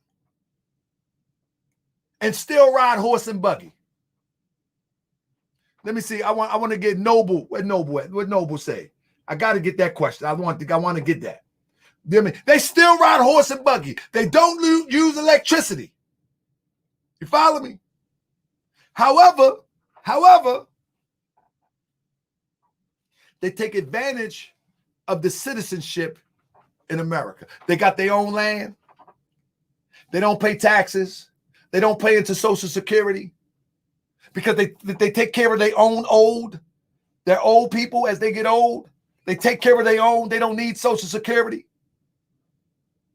You understand what I'm saying? They do their own medical. They don't need that European medicine. And they're of European descent. They don't need that modern medicine. They get their medicine from the field in which they grow their own food. And then they take all the stuff that they grow, they bring it to the city, and they sell it to people like you. See what I'm saying? They sell it to people like you. Now, for Noble Large L, are they U.S. citizens or American nationals? Brother, this is not a hot dog Hebrew national. A national only represents those that's within the territories or born in the territories of the United States of America. That's the national borders. Stop playing these games that national American citizen mean to say. Let me tell you something. In 5 years from now, show me what it got for you. Let me tell you, 20 years, 30 years after Taj been teaching that stuff, go see what it did for him. Go see what it did for him. That's all you got to do. If you want to believe that U.S. citizen and U.S. national, all of these are different things. Even if they are, go see what it done for those who have been talking that for 20 years. Show me some evidence that is a reasonable way to move and it makes sense. Yeah. I'm going to show you something in a minute. Give me 1 second. I'm going to show you something in a minute. If I can pull it up. Let me see if I can find it. Let me see if I can find it real quick. See if I can find it real quick. I'm going to show you something real quick. Talk about the American citizen. Let me see. See if I can pull up something real quick for you. I'm going to pull up something for you real quick. See what I got.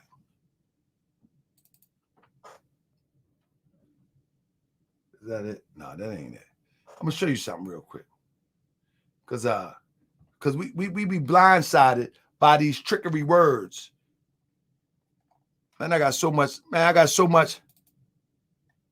I got so much information that I could share with you from the teachers of Prophet Noble Drew Ali that it would definitely rock your world.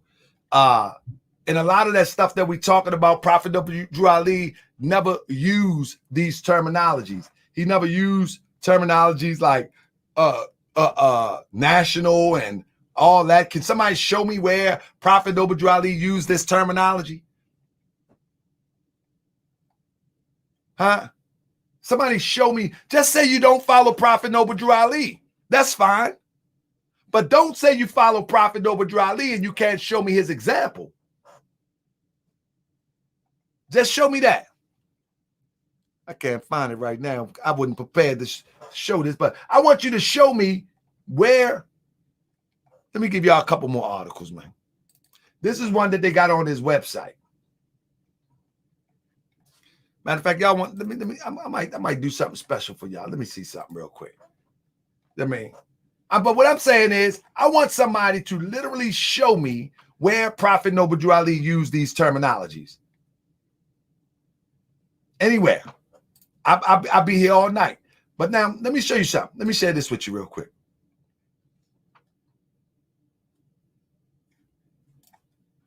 I'm going to pull something up real quick. When Prophet Noble Drew Ali says things like this, and I'm going to show you the contrast difference.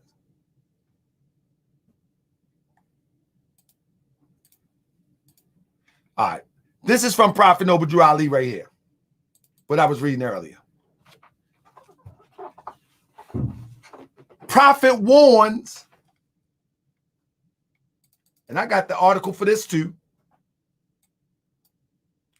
Prophet warns all Muslims and governors ordered to read proclamation at each meeting. I hereby inform all members that they must end all radical agitating speeches while at work, in their homes, or on the streets. We are for peace and not destruction. Here it is. Stop flashing your cards at Europeans. It causes confusions. Remember, your card is for your salvation. Failure to obey these orders will be of severe consequences. We are for love, truth, peace, freedom, and justice. And when these principles are violated, justice then must take its course. Any member or any group of members who have any malicious feeling towards the temple or the prophet or violate the divine covenant of the Moorish movement will receive their reward from Allah for their unjust deeds. All true Moors. See, we got some fake ones out here. We got some fake ones. All true Moors will and must obey the law as laid down to them by their prophet. If they lose confidence in their prophet, they should turn in their card and button, cease wearing their turban or fez, and return to the state where I, the prophet, found you. Most of these people are not following Prophet Noble Drew Ali. It's okay if you're not following Noble Drew Ali. That's your choice. But don't act like you are following Prophet Noble Drew Ali when you're not. You're not. Now, let me read one more thing as I take you out the door. These people are not following Prophet Noble Drew Ali. That's my point. And this, I'm about to do a debate with Lord Abba on this topic right here. But let me just read the first line of this real quick. This is the divine warning for the nations, right? Listen to this. This is Prophet Noble Drew Ali words. The citizens of all free national governments, according to their national constitution, are all of one family bearing one free national name. Those who fail to recognize the free national name of their constitutional government are classed as undesirables and subject to all inferior names and abuses and mistreatments that the citizens care to bestow upon them. And it is a sin for any group of people to violate the national constitutional laws of a free national government and cling to the name and principles that delude the slavery. Watch this. I, the prophet, was prepared by the great God Allah to warn my people to repent from their sinful ways and go back to the state of mind of their forefathers, divine and national principles. That they will be law abiders, and receive their divine right as citizens according to the free national constitution. What is he talking about? He's talking about the Constitution of the United States of America. Unless someone can show me a constitution that the prophet had on hand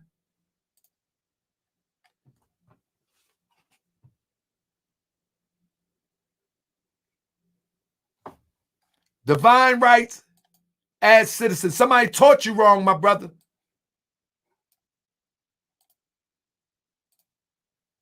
Hold up. See that? Divine rights as citizen. No one said you can't bear arms. You're looking at it wrong. That was prepared for all free national beings. They are to claim their free national name and religion. There is but one issue for them to be recognized by this government. Which government is he talking about? Oh, my goodness. Hold up. By this government and of the earth as it comes through the connection of the Moorish divine and national movement, which is incorporated in this government. Did the prophet say enforce the Constitution? No, not in the context in which you're saying it. Absolutely not. And recognized by all nations of the world. And through it, let me show you what the prophet said since you talk about enforce the Constitution. Let's get right there.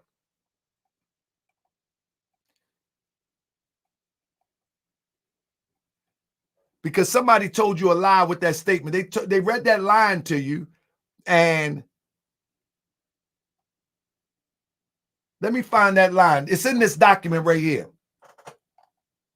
It's in this document right here. Let me find the line for you.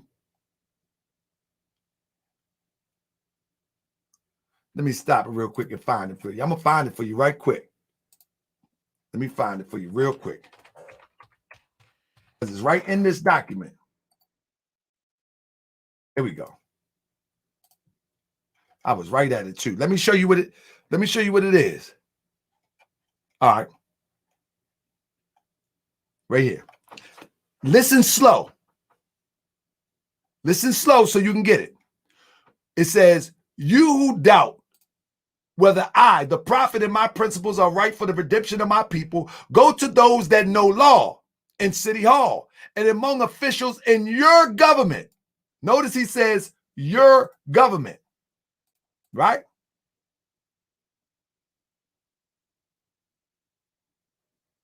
Officials in your government, and ask them. Listen to what the prophet Noble Ali said. Listen to what he says. He didn't say create a government. He didn't say build the government from the ground. He said, this is your government. Peep the science. Peep the science.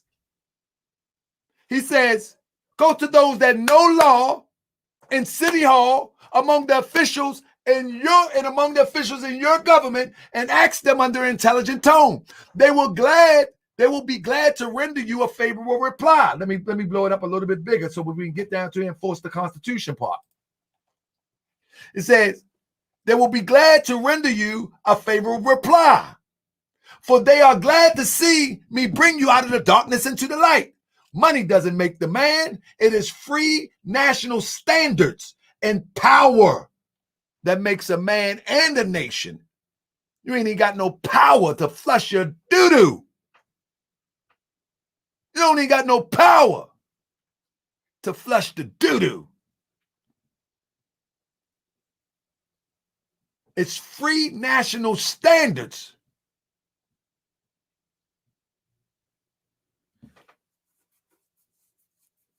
that make a man and a nation. The wealth of all national governments, gold, silver, and commerce belong to the citizens alone. And without your national citizenship by name and principle, you have no true wealth. What the prophet is saying here, let me break this down to you real quick.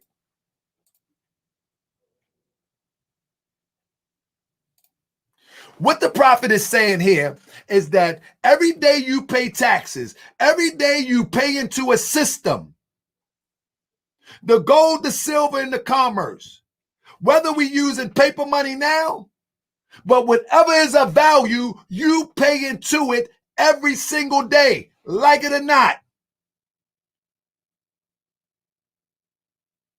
You pay into it every single day. He's saying that the gold, the silver, and the commerce, all them tractor trailers going down the road, that they taxing everybody, it belongs to the citizens alone. And you, without your national citizenship by name, you can call yourself a Moorish America. By name and principles, you have to espouse the principles in order to get that thing right. You have to espouse the principles. You can call yourself what you want, but if you don't know the principles, of free national standard, calling yourself a Moor ain't nothing. Check this out.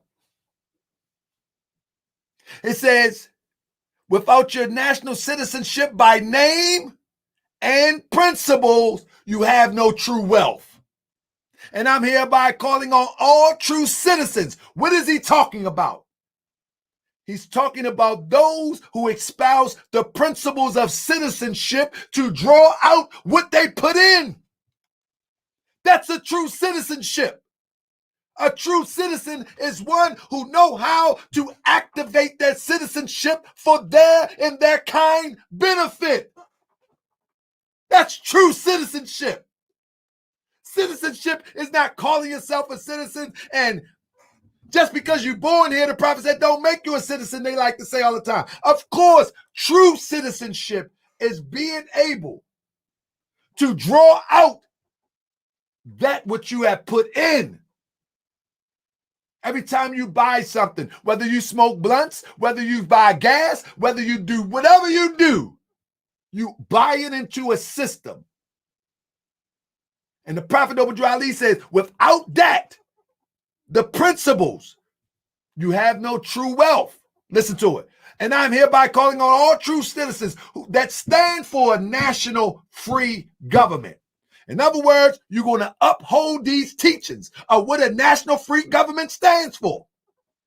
And the enforcement of the Constitution to help me and my people. He didn't tell you to enforce the Constitution. He said true citizens that stand for a national free government and the enforcement of the Constitution. Enforcement of the Constitution means that we want everything that's written in the Constitution provided for us, and we're going to enforce that.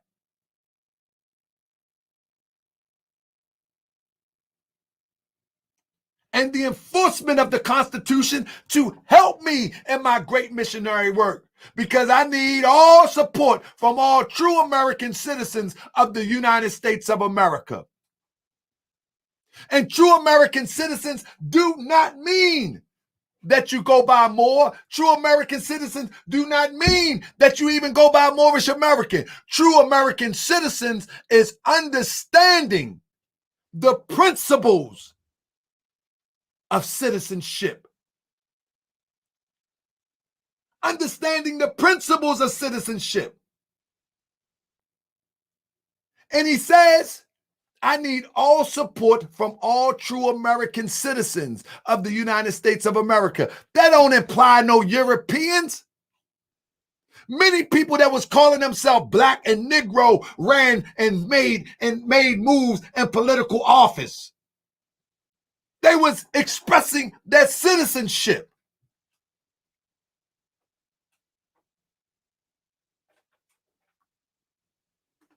Citizen. What is a citizen? How is one a citizen? Okay, somebody say, what is true citizenship? Remember what the prophet said, context. He said, by name and principle. By name and principle. So what is the principle of a citizen? What is the true principle? I just said, to understand how to extract out that what you have put in. To be a true citizen, you will have to know your value and your position as a citizen. Most of our people don't see the value in participating in politics because they've been duped to believe that they got to vote whoever just comes up and say, vote for me. They refuse to understand that they can come together as a collective and put 4,000 or 5,000 people together in a local district and take over the district. They refuse to see things that way. That's true citizenship. You know the value of your citizenship. You know that you bought a loaf of bread. You know that you paid 5 cents in taxes. You need to know how to get that money back. And we ain't talking about tax refund. The way you get that money back, you get the pen in your hand or somebody that's for you and you write the check. That's how you get that money back. So all we got to do, it's a slam dunk. Anywhere in Baltimore, which I'm going to be working on with the Alliance for Political Accountability, anywhere in the country where we are the predominant people, all we got to do is come together and vote for one of us that we can trust and know, and we put them in. Anywhere, any midterm election, we would take over any city. That is the power of citizenship. That's true citizenship. The power is in the people. Power to the people. Remember? Power to the people don't mean marching with automatic weapons. Power to the people don't mean you don't need those at some point in time. Power to the people is the unity to move in one direction. That's the true power.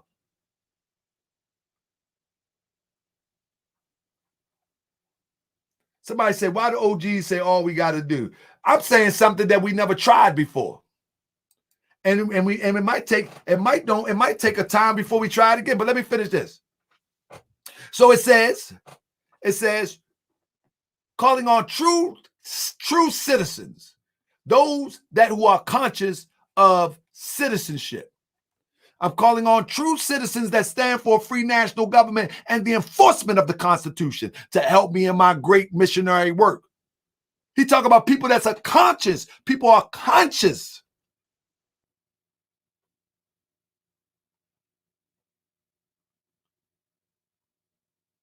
My missionary work because I need the support of all true American citizens of the United States. Let me show you that. You hear what he said? I need support of all true American citizens of the United States. Y'all heard that, right? I need support of all true American citizens of the United States. Now, watch this. While Prophet Noble Drew Ali is appealing for us to come together, you have this guy writing a letter to Morocco.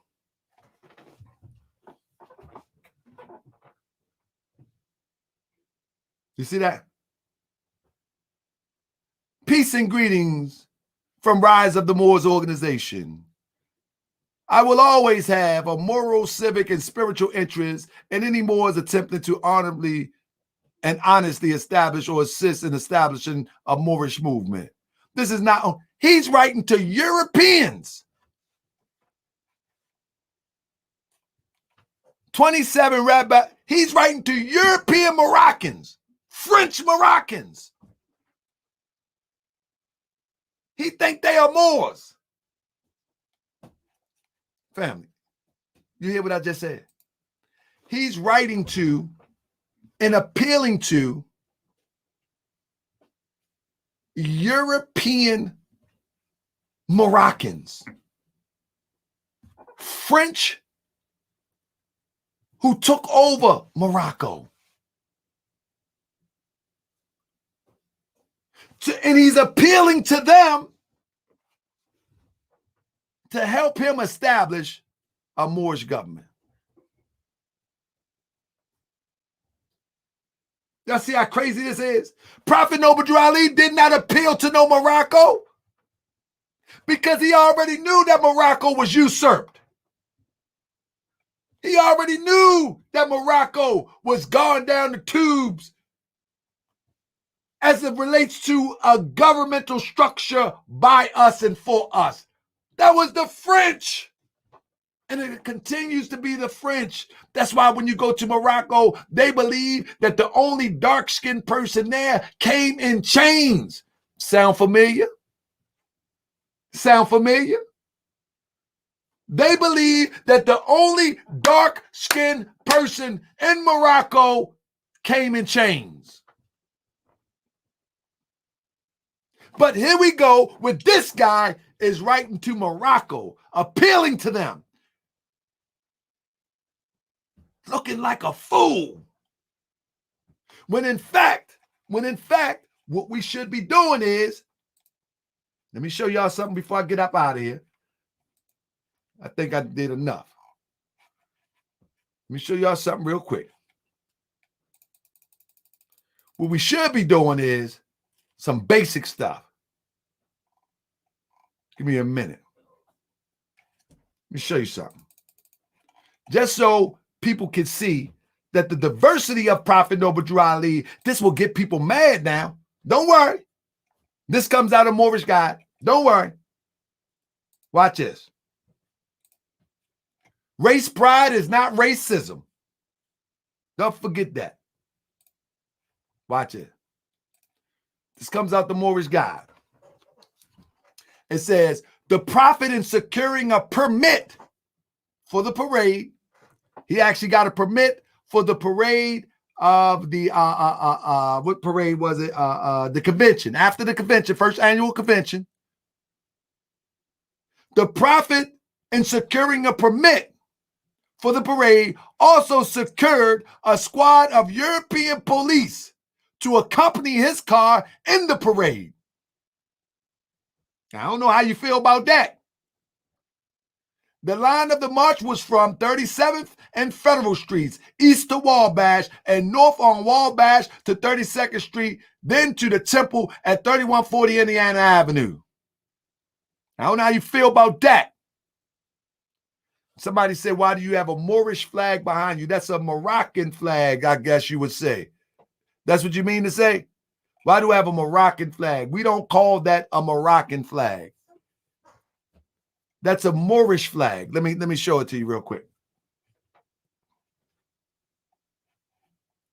Let me stop this real quick. I think that's what you wanted to say. A Moorish flag. Yeah. Well, we don't refer to that as the Moroccan flag. Morocco, let me say this. Get back on my screen. Morocco actually became a legitimate country in the 1950s. Prophet Noble Drew Ali has been flying the Moorish flag between 1913 and 1925. Now, the reason why I say between 1913 and 1925 is because we can't qualify the 1913, but we can qualify 1925. You see what I'm saying? At this point. But the point that I'm making is, absolutely, Paige Kendrick L. Morocco adopted our flag. Exactly. They call it the Moroccan flag. But the Moorish flag is a green flag with a 5-pointed green star in the center. Matter of fact, let me do this real quick. Man, I'm glad that you asked. Man, I'll be locked and loaded. Let me lock and load you real quick. Let me get my brother some real quick. Let me lock and load you real quick. I think I can lock and load you real quick. Okay. Here we go. Matter of fact, I keep a lesson on deck. Here you go. In fact, let's keep it on deck. I got you. Okay.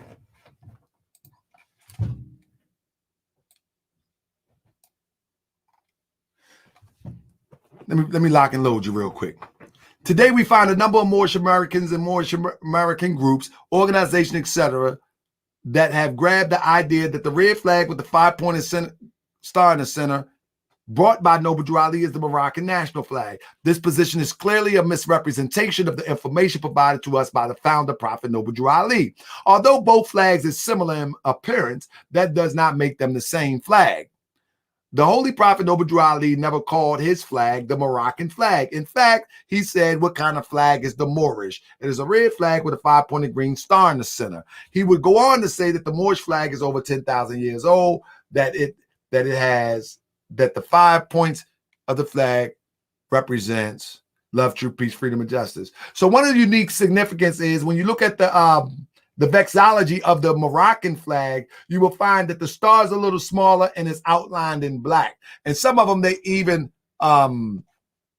cross like this. You follow me? And people be using this wrong flag. They interlock like that, but that's not the Moorish flag that the Prophet talked about. That's not the Moorish flag that the Prophet talked about. And even Talib them, they even like to use this continental flag right here. That has nothing to do with Moorish science. As you can see, Jamal and them like to use this stuff too. Has nothing to do with Moorish science. Nothing whatsoever. You feel what I'm saying? You feel me? So a lot of this stuff is fugazi. I've covered, man, so many topics. I've covered so many topics on Moorish science and how to qualify Moorish science. I don't think anybody, as it relates to the teachings of the Prophet Noble Drew Ali, I would advise anybody at this point, go and take a back seat. Matter of fact, let me put the, I'd be remiss if I didn't put the, I'm going to put the link in here just in case somebody want to come in and ask me a question. Let's do it real quick. Yeah, USR is not legit. I'm not messing with that. I ain't gonna argue with that foolishness. That stuff is foolishness. You know what I mean? That stuff is foolishness. Anybody want to come in? U.S. military told me I was Moorish American, but when they test my blood, not the MSTFA. Well, the U.S. military can tell you whatever they want. That's between you and the military. You know what I mean? That's between you and the military. Yeah, you the military. That's your prophet, or I mean your leader. I think that's good. That's excellent. I'm just telling you that the Prophet Noble Drew Ali didn't. He was the first one to collectively let you know that your nationality was Moorish American. He was the first one to collectively, not the military. So if he was the first one to collectively to bring us together as a collective and express the Moorish ideal, I think that would be the best person to go and check it out to see what it's really about, not the military. I'm just saying. You know what I mean? Anybody? And I'm going to tell you, being a Moorish American, proclaiming it, or just calling yourself that ain't no get out of jail free card. You go in jail like everybody else. Go break the law. See what happens.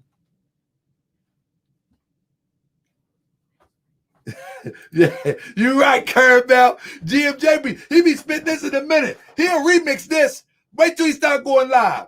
He'll remix this. Anybody? Anybody want to come and test me what I just said today? Come on. I put the link in there real heavy. Anybody? And I stand by it. Family. But let me tell you this. Tomorrow night, family. Tomorrow night, family, we got a big one on. Let me see something real quick. We got a big one coming up tomorrow night on the throne, family. Family. This is going to be serious, family. I got an interview with a brother who was, why couldn't you leave? Let me see. Why couldn't you leave our brother to die without spitting on his name? He came in peace. It just It's just a bad look, fam. Not now. I don't know what you're talking about. Tomorrow night, we got an interview with a brother coming on the throne. If you're not on the throne, it is a paid subscription thing where it's information on the throne that's a little bit probably won't get hit. Did I get the vaccine? I wish I would. I didn't get no vaccine. Man, stop playing. Ishmael, man, what I look like, man? Get a vaccine? Oh, man, we ain't supposed to say that, anything. He tried to get me, set me up. He set me up. Let me see. Anybody? Ain't nobody coming. Crip, why ain't nobody coming? But let me play this, family. I hope I see y'all on the throne tomorrow. It's going to be a serious interview, and I need all eyes on deck. Check this out.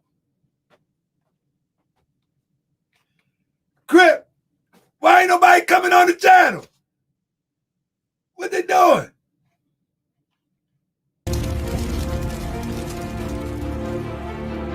Where to stand. And first thing he'll ask you when he sees it, did you know Dr. Khalid Muhammad? He rides off there. Did you know Dr. Khalid? He rides off of it, brother. That's what I'm talking about. What up, Bruce Wayne? Hold on, I can't hear you. Why I can't hear you? Hold up. Okay, you can hear me now? Yeah, I can hear you, brother. Talk to me. Hey, man, what's going on, OG, man? You know I had to come holler at you about this one, man. Come on with it. So I just want to know, like, my main question is, like, what's the disconnect between, like, the OGs? Because I consider you an OG for sure. Like, what's the disconnect, like, between the OGs and the young kids? Because, like, the young cats, because, you know, I mean, I just see it like, you know, and I'm not trying to bash you or nothing, but I'm just trying to figure out, like how, what's like another outlet, like to address it. Like if the brother needed our help, you know, if the brother needed your help, like I just feel like, you know, and that's what I'm getting at more on, because it's like, yo, where they getting they information from? So you see what I'm saying? Let me say this, brother. These brothers like Jamal was poisoned from the gate. I've reached out to Jamal quite a few times. You follow me? In fact, one of the original subscribers to Rise of the Moors is a good friend of mine, a member of the temple, and from there, the point is, and we met because I did a video on the Rise of the Moors, and I said, man, this is some agent behavior, right? Okay. And so me and him got to talking, and me and the other, we was on the three-way, and we went toe-to-toe behind the scenes, like, what's up, all that, you know what I'm saying? But once I began to break it down to him, explain to him that if that's what people want to do, then go ahead, but that's not Moorish science. That's not, as I did tonight. Okay. The problem with the young cats is that they listen to this stuff on the internet and it seems exciting. I can travel and I don't need to get a license. Little do they know is that most people that subscribe to that, they either facing child support cases, they got a couple DWIs, and they can't get a regular license. So now they're trying to find an alternative. Okay, I can feel that. Okay. You understand what I'm saying? But now you get a person like Jamal, who was a law-abiding citizen, who served in the military. He began to gravitate to the Moorish idea. And then the excitement is the rebellion, I would think. I'm not sure because I'm not in his head. Just the excitement of rebellion. You know what I'm saying? Like to him, that may be a sense of rebellion. I don't know. But by the time I try to talk to you, the hook is too far gone.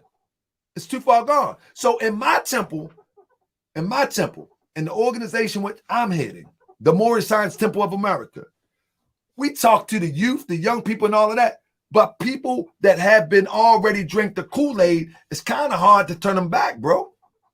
I feel you. It's hard. I feel you. He drank the Kool-Aid. And on the internet, right? And on the internet, many people are drinking the Kool-Aid because they don't have a temple in their area. You know what I'm saying? And it does sound good. Some of that stuff do sound good to people that don't know. By the time it get to me, oh, you just an agent. Oh, you just a hater. Oh, you just a this and that. That's what they say about me. But they won't sit down and go toe to toe and look at, let's just compare what you say that you follow and what Prophet Noble Drew Ali taught. And I think that's the main thing. I think it's conversation, and that's on any spectrum, even with white and black. Me and another brother, we was talking about that earlier. It's all about like conversation. We not having those conversations, those healthy conversations. So nobody wants you though, bro. Once you at that level where Jamal is, there is no conversation. It's I'm right and you a sellout and you trying to stir me wrong. You know what I mean? No, I'm at that level. You got to fall on your face. It's so unfortunate.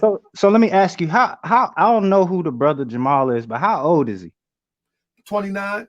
Okay, so that brings me to my next question, or the next thing I'm about to say. So, and this is no disrespect to you, OG, and I mean this respect. No, you good, my brother. Come on. It's just, I think what's going on. All right, what's going on is I'm 32. I just turned 32 in May 26th. So I think what's going on is there's a disconnect from the OGs to the young cats, and we're, us young cats, we kind of like, well, shit. I mean, excuse me. Well, shoot. The OGs, they not really here to teach us. Won't have the right guidance, so we're just kind of going off of what we can do in our own power.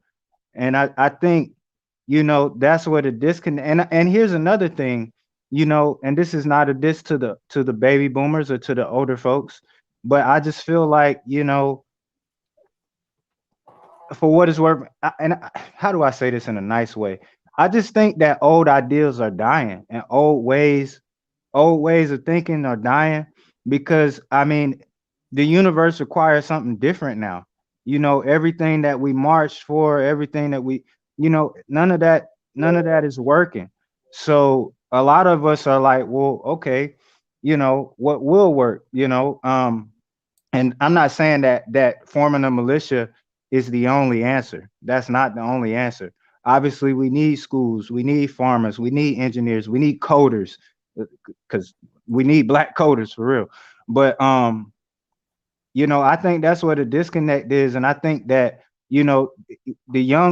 us younger generations, we, especially my generation, I don't know how many, but I was when I came up, all of the older people, they tried to make it seem like we had it nice, like we had it all, it was all this and that. It was, oh, y'all spoiled and all this. But really, when I was in school, I went through not the same level of racism and things like that, but I definitely, especially growing up in Georgia, born and raised. So it's like, I think what's happening is we just looking at what has worked in the past and what hasn't worked. And honestly, this is not a knock to the baby boomers or the older folks, but what y'all was doing is it hasn't worked. And so now we're trying to find our own way, and we do need y'all guidance. Hey, bro, that in theory, that sounds pretty good. But when you look at a person like Jamal, he learned from an older guy. This type of science that he's espousing, he got from a Taj Tariq. He got from a Shalimar Bey. These guys are over 60 years old. They passed them the wrong game. So it's not the older and the young. It's the younger that is gravitating to an old fool. And they refuse to acknowledge that this guy's an old fool. You understand what I'm saying? Like, if I tell you straight up, like, bro, this guy's a fool, man. Let me show you.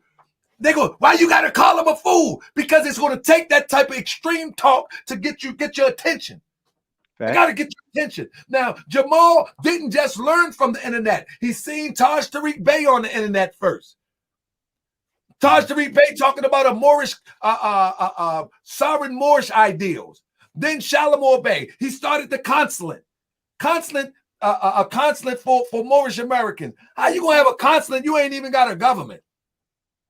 Like, come on now. They learning from foolish old people. So it's not the disconnect between the young and the old. And let me say something about Moorish science. The Moorish Science Temple of America is not for everybody. It's not for everybody. Everybody is not going to subscribe to that. You know what I'm saying? However, the disconnect is only when these young guys gravitate to these old guys and they've taught wrong, and now another guy come in like me, would consider to be an older guy, and say, listen, nah, that was wrong. Oh, no. Now we start to see the disconnect from that immediate conversation, but we don't see what led up to that. These guys was taught by old fools. I'm giving it to you a buck. Okay. A buck.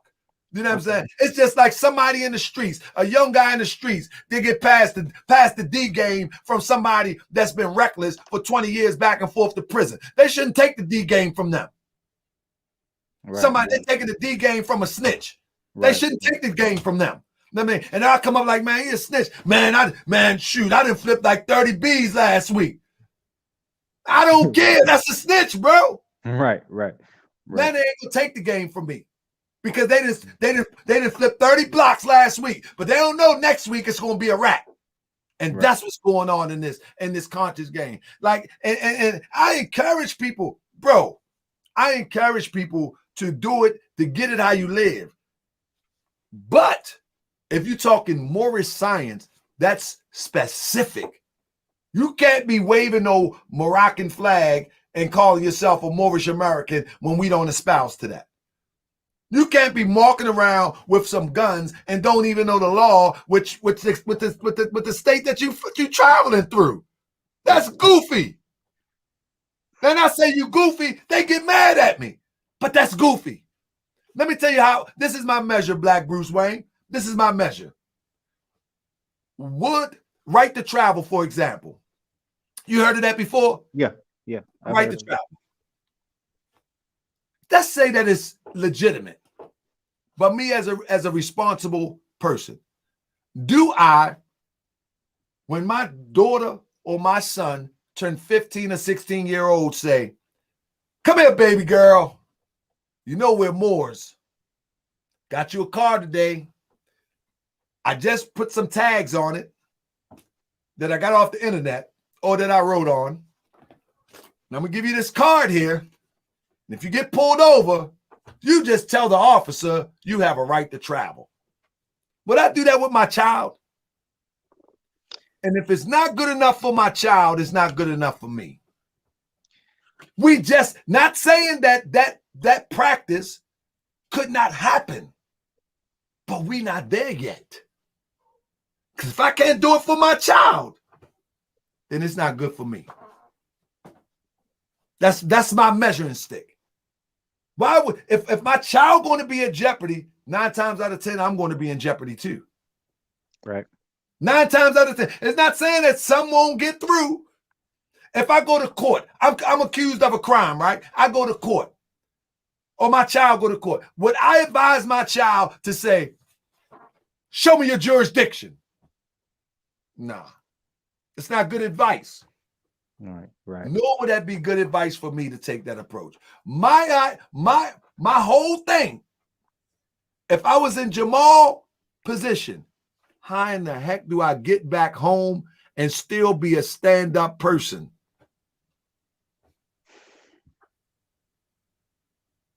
How do I get home and still remain a stand-up person? How do I get home without poking the bear and still be a stand-up person?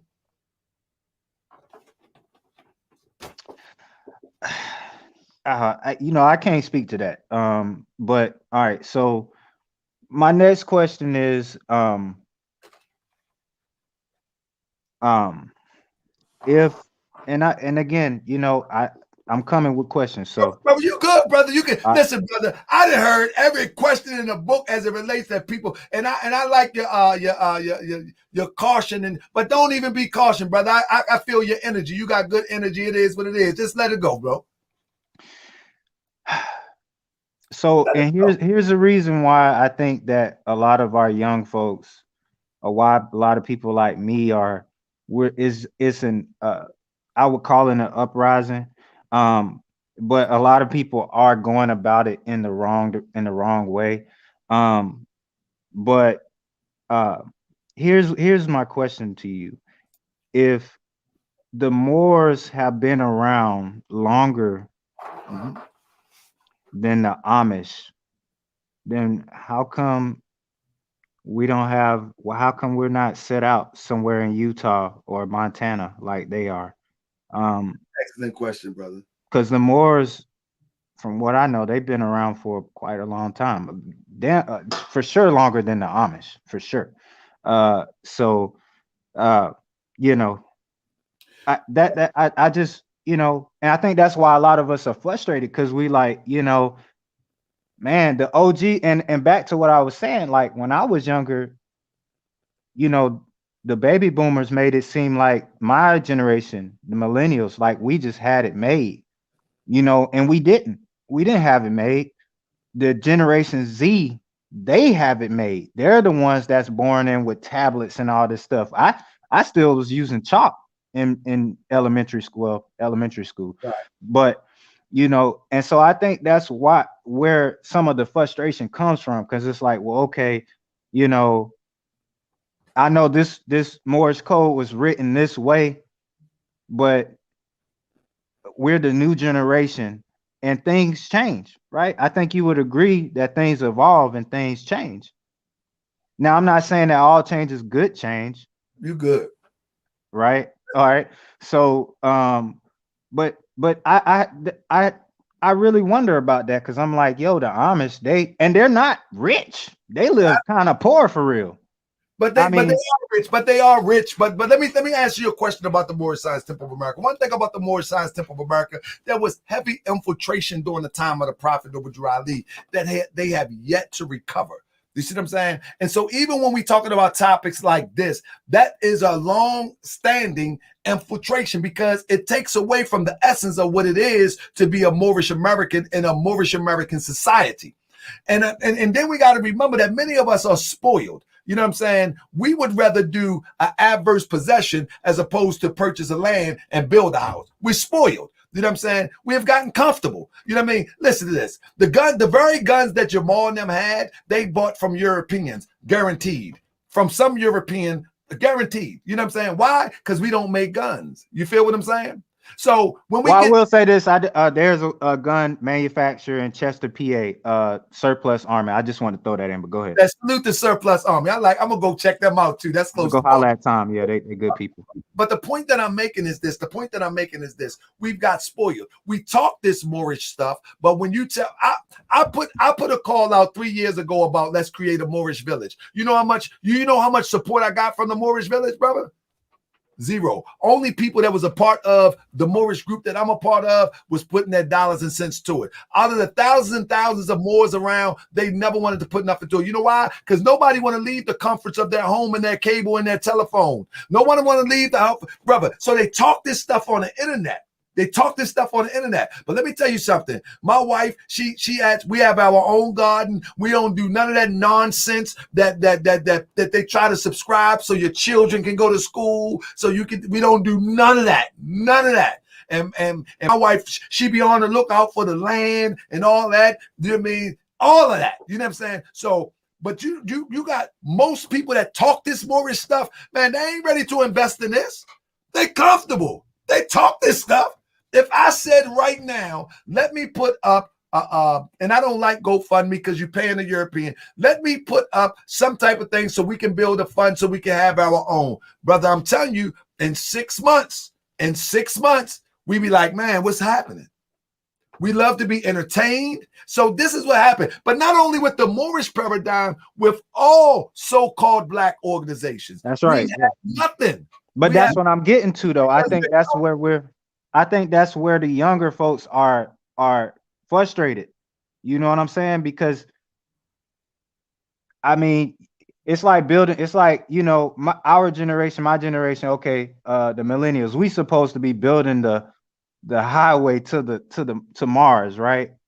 So if we fail at that, then that means the next generation has to do it. Absolutely. Right? But guess what? We don't have, I mean, we do, and we're a small group of Moors, but we don't have, for one, many people don't want to go into the organized structure for the rank and file. That's one thing we have a problem with. We have a problem with taking orders. We have a problem with fulfilling our duties that we're called to do. So when it comes to the structure of the Moorish Science Temple of America, people perceive that as a religion as they know it, as opposed to they don't perceive it as religion of you being yourself. How you be yourself, and you be yourself religiously, but you advance yourself to your better self and to your God self. That's Moorish science. You know what I'm saying? But people that when they hear Moorish science, they think of religion. They think of religion like Islam, because we say our religion is Islamism, but we're talking about the essence and the principles of Islamism, which is peace. You know what I'm saying? Not to dressing all funny and 5 prayers in a certain prostration type way a day. We don't subscribe to none of that. We subscribe to the highest principles. But when you hear Moorish science, the first thing you're thinking is religion as you've been taught, whether it was Christianity, whether it was Islam, or whatever it was, you thinking that in your mind. But that ain't what Moorish science is. That's not what it is. You know what I'm saying? But so that becomes a distraction. Man, we some messed up people right now, brother. Like we are some messed up people right now, and it's sad. But however, it only takes a few, and the brothers and sisters that's in the noble temples. We are endeavoring. I'm telling you, man, we have all sorts of type of setbacks, But we got some people that stand strong, and we moving forward. And when people come in and they understand that, listen, man, it's going to take us all to put something down for us to secure something to the next generation. That's when it'll get done. So yeah, and I want to speak to that, and that kind of brings me into my next thing. So like, I kind of hear you not attack militias, but you kind of come for militias a little bit. The frauds. Let's be clear. The frauds. I come for the frauds. Those who not frauds, you never hear me say my name, say their name out their mouth, out my mouth. Okay. Nah, but I just know that you got a lot of following, and there may be a warrior or 2 or 3 or 4 or 5 in this chat right now, but they love you. And when they hear you knock militia, that might deter them from being who they are really called to be. And so that was the only thing I had to say to that, because it is our right to form a militia. Now, with what a buddy them had. Let me ask you this. I don't mean to cut your wisdom. Do you know that the right to form a militia is in support of the United States government? That's in the Constitution. Yes, absolutely. That's right. Yes, sir. The militias is to support the United States government, not to be in opposition of no. The Second Amendment does say we have the right to a well-regulated militia. Absolutely. To keep the free state. So what isn't that what part of the Civil War was about? Freedom, right? But the interpretation of it is that to keep the free state from those who are trying to overthrow the government. But if the government becomes tyrannical, and this is where I want to go deeper into militias, because there are certain, and I won't say too much on here, but there are a certain number of us who understand international threat. Okay. Right. Because we do have our issues here on the homeland, right? But there's international countries that plan against us. And so again, that's why I was just kind of speaking to, your voice is powerful. And there's a few, and there's a few or 5 or 6, 7, 8, 10 people in here who are called to be in a militia, but when they hear you kind of knock it, that might deter them away. I want people to know that I don't want them not to be knocked from joining a militia, but I want them to make sure that whoever they follow, whoever they join, is certified and not a fraud that is leading them astray. Like Southpaw Panther, he is official. He's official. I ain't gonna throw them all out there. You see his icon. He's official. So if they want to join a militia, maybe they could text me and say, "Well, brother, you know what I mean? What's an official one that I should put myself in company with?" You know what I mean? That's the type of connection we need to make, because I started off the show saying I have nothing against the right to bear arms. I have nothing against militias, nothing against it. What I do have a problem with is those that's coming out of nowhere, like a Grandmaster Jay. He has no history of a militia. He has no history of leadership. He has no history of uplifting people in his own backyard. He has nothing. That's the problem I have. You feel what I'm saying? Yeah, like, all that. I ain't gonna lie.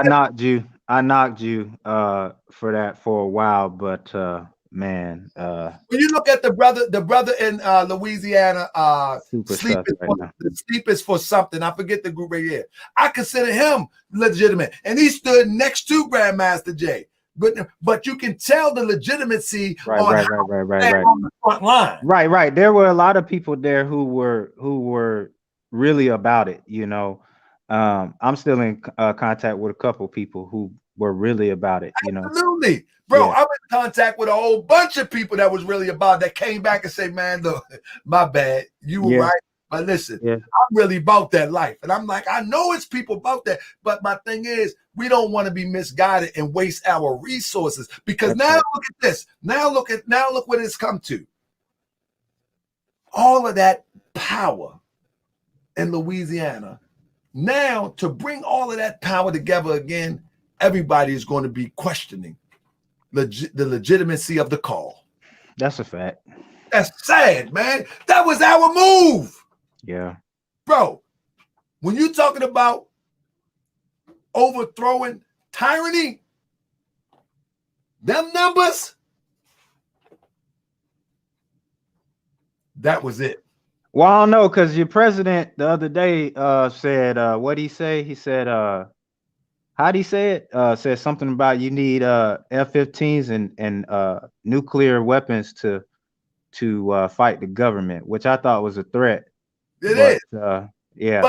But the point that I'm making is that one thing about, I think you would know, or if you don't, let me just share this with you. One thing about war has a problem with, especially the United States, they have a problem with long-standing wars and casualties. They may act like they don't, but they do. Mm-hmm. But one thing about war in this country, if it ever come to it, you got street guys that are going to demonstrate some guerrilla warfare, and they know them inner cities, and that will tear any organized military apart. It happened in what is that? Vietnam. It happened in Korea. That guerrilla warfare ain't no joke. When them brothers come out there with the joint sideways and you talking about sideways, yo, that's a different type of war. They know that ain't structured. That ain't structured. And that's so but the point that I'm making is, with those numbers could have been leverage for something real to happen. Yeah.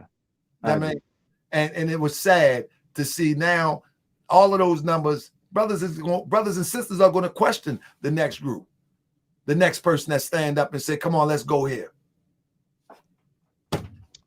But I appreciate you, bro. Man. Yeah, I appreciate you, Grand Sheik, man. Yeah, that was all I had for today, man. I appreciate you for having me on. I appreciate you chiming in, man. I hope you chime in more often, man. That was, man, I do. Cool. I'm always here, man. Little do you know, I'm always around, brother. Well, I'm about to finish playing this video, family. Watch it to the end, because I got a brother coming on my other channel tomorrow and say Malik Zulu Shabazz is a little bit questionable. I know I touched the spicy stuff, brother.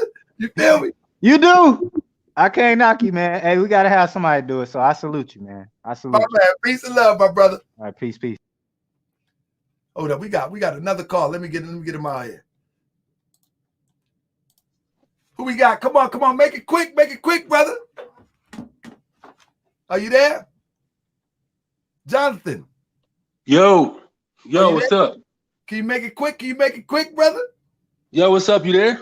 Yeah, I'm good. What's happening, big bro? What's going on? Just to touch on what the brother was talking about as far as militias go. And just like you said, like, I'm just gonna reiterate, probably in a better way that he could understand.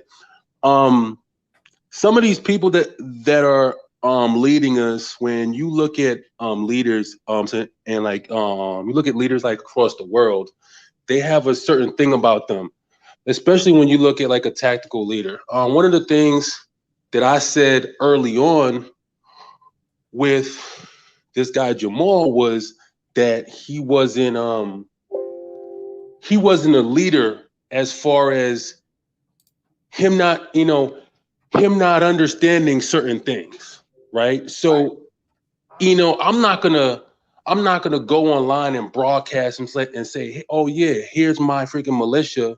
This is what I want to do, because then if I do that, the enemy knows that, right? And so why would I do and say that and then bring more attention to myself? And so, like, if you're gonna move a certain way, don't do that.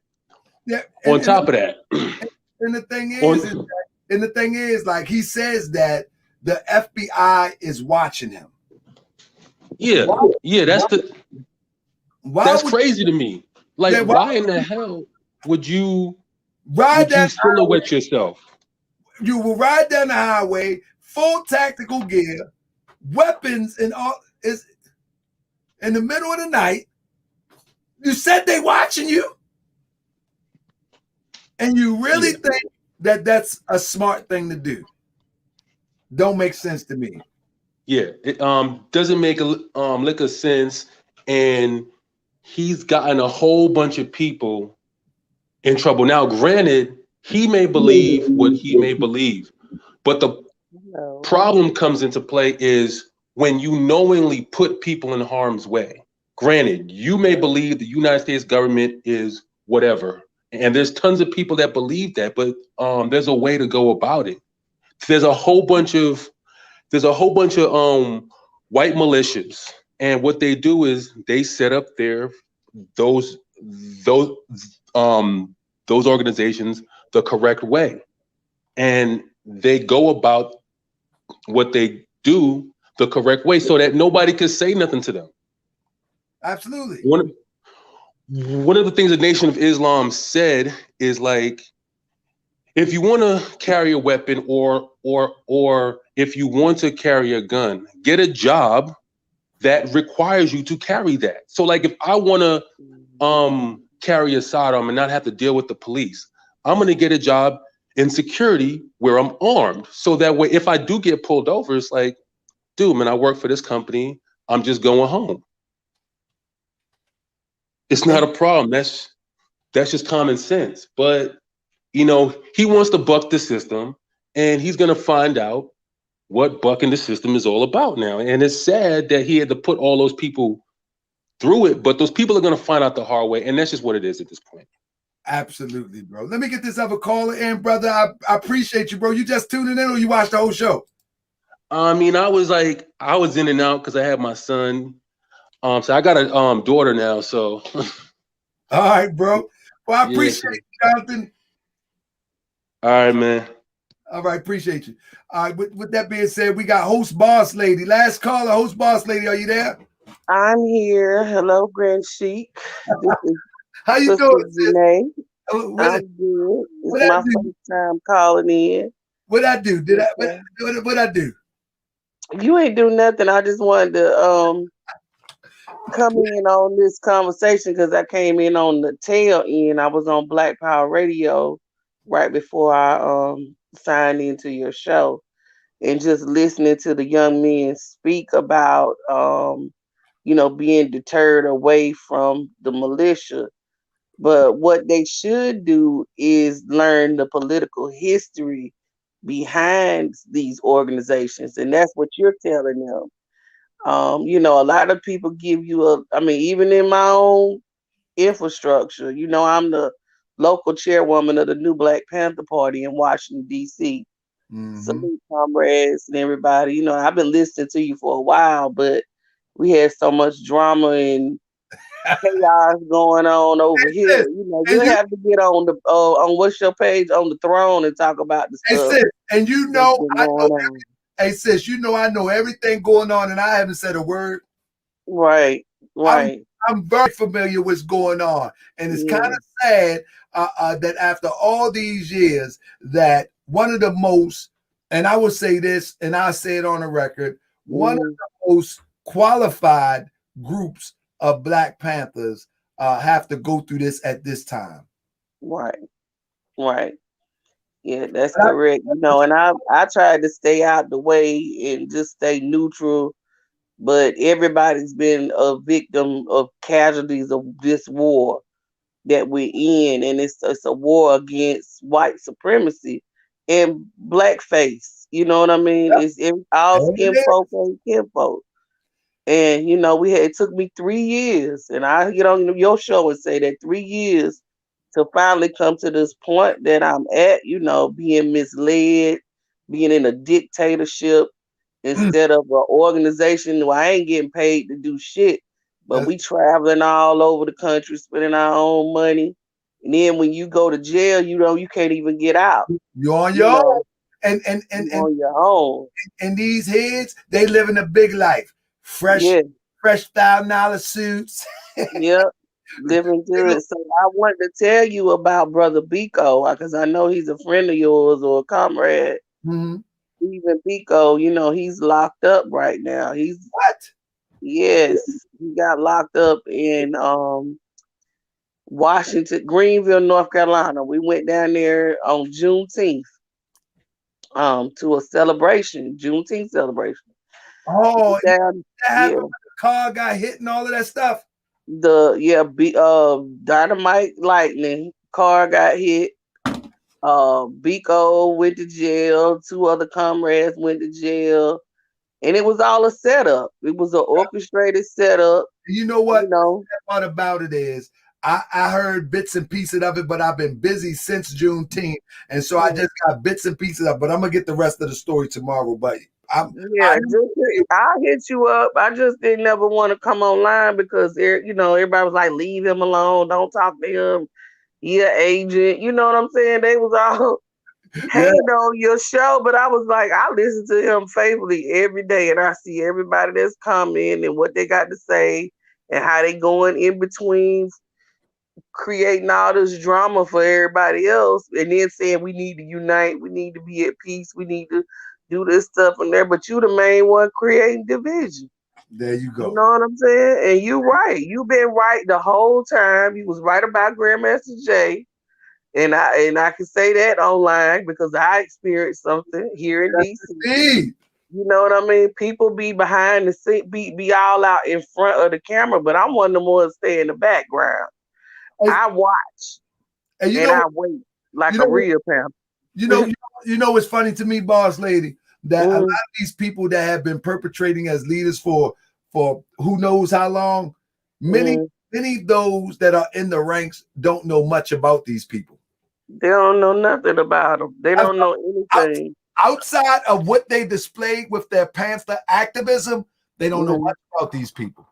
And I'm going to show and prove that with a presentation that I'm becoming soon within the throne, that this people that have been around for over 20 years, and we have been watching their rhetoric in front of cameras, that outside of that, we don't know much about these people.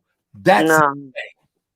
Well, I'm just here to tell the rest of the new Black Panther Party that Brother Aaron Michaels, who is the founder of the new Black Panther Party, we are under his leadership. We are not following Malik Voodoo Shaban. We are not following Sister Muhammad. We have officially pulled out of that dictatorship and that clown circus act. Now I said that. Now I have held my peace long enough, but I'm here to say that Brother Aaron Michaels is reclaiming his time, and he's been my ally. That's why they don't like me, because I don't play them games. I'm sorry, but I got excited. No, for That's real. okay, but I'm excited too, because you know it's time. I gave them 3 years to show me something, and when they could show me something, and then you turn around and do the same thing to us you did 7 years ago. You know what I'm saying? And don't give us the opportunity to vote. It wasn't about the leadership position. Yes, you are a great speaker, you are a great organizer, whatever, Malik. But you have got to give the Panther to the people. It's our vote. You cannot be a dictator. You know, this is not a dictatorship. This is the people. The Panther belongs to the people, and we are the people. Let me tell you something.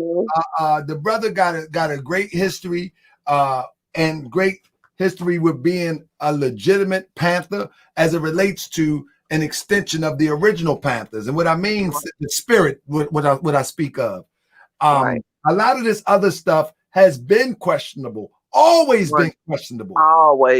Always Been questionable. And I'm just happy to see. It wouldn't make no difference to me if the brother Aaron came in to get it up and running, and then a vote came in and somebody else. But we need some legitimacy to move this thing forward.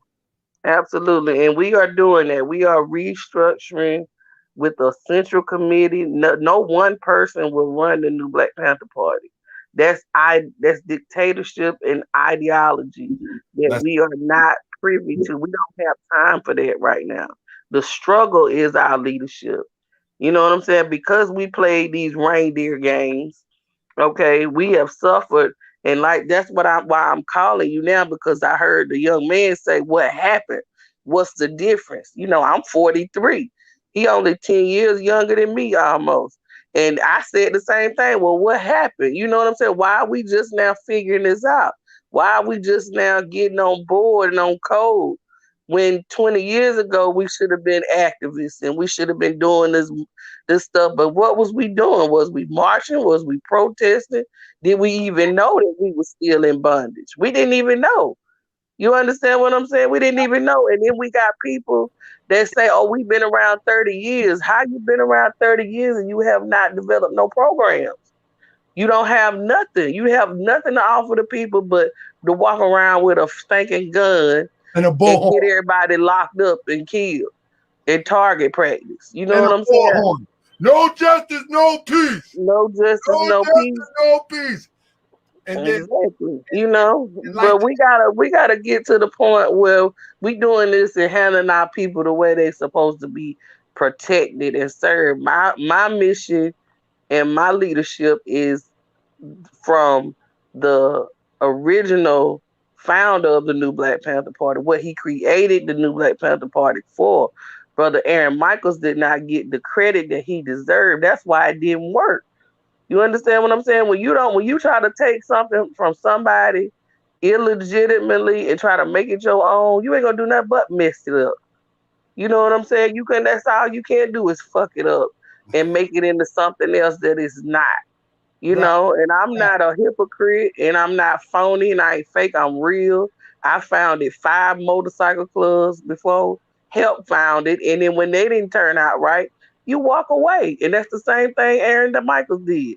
When you see people going in a different direction, you leave that shit alone because you know you ain't getting shit wrong. You would come back anytime you want to and fix it and reclaim your time. Because you know that that's the gift that God gave to you. You understand what I'm saying? The Most High gave that to him. So it belongs to him. It's rightfully his, and he gonna come and straighten out all this mess. And we gonna support him. And the rest of these rogue Panthers out here, they need to be in Tulsa, Oklahoma in September to come and hear from the brother himself, because we bringing him out. And we gonna honor him the way we supposed to be honoring him. And we're gonna vote on a central committee, not just put people in position like we God Almighty out himself.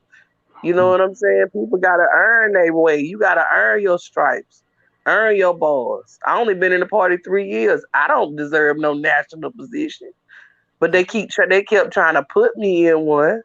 You know what I'm saying? And I kept refusing. I was like, no, let somebody else that's been around longer train them up. You know, nobody was getting trained. Nobody was being educated, but they was damn sure asking for them dues every month. You know what I'm saying? Where's the money? Send your dues in. Pay your dues, and you still can't get out of jail. What kind of shit is that? And before I let you go, boss lady, and we'll talk off camera soon. I'm watching to see Malik saying that he's going to represent ozone. I can't wait to see how this play out. I'm not even gonna comment on it, man. If I'm gonna leave him alone. Let him I live. can tell ozone anything, I say, brother, listen now. Don't believe that. Don't play no games now. It's your Don't life. play no games. Look, Biko, they got him locked up on a $200,000 bail bond, bruh. $200,000. They trying to say he robbed somebody. He ain't even had no gun. He left everything in his possession with me. He didn't have a gun.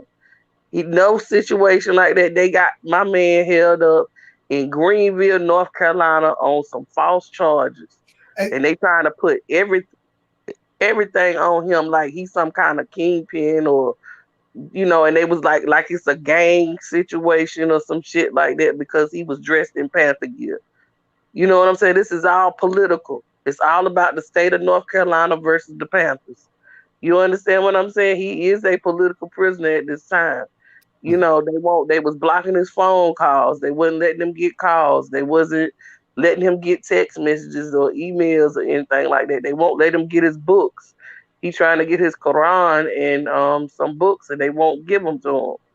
You know what I'm saying? Like it's all kind of shit that we need to be advocating for. We don't have time to be sitting here arguing with each other. And you mean the attorney can't do that small thing? Come on. Yeah, I mean, and all it was a setup. We know it was a setup. It was a setup from the hands of Malik Zulu Shabazz and his crew and the people down there. I got all the evidence I need. You know what I'm saying? I don't need nothing else. It's clear he tried to get rid of Biko because he was a threat. He's a real revolutionary. You know what I'm saying? He was challenging him on the decisions that he was making. And we was telling him, no, you can't just put these dudes out here like that. You got known pedophiles and shit.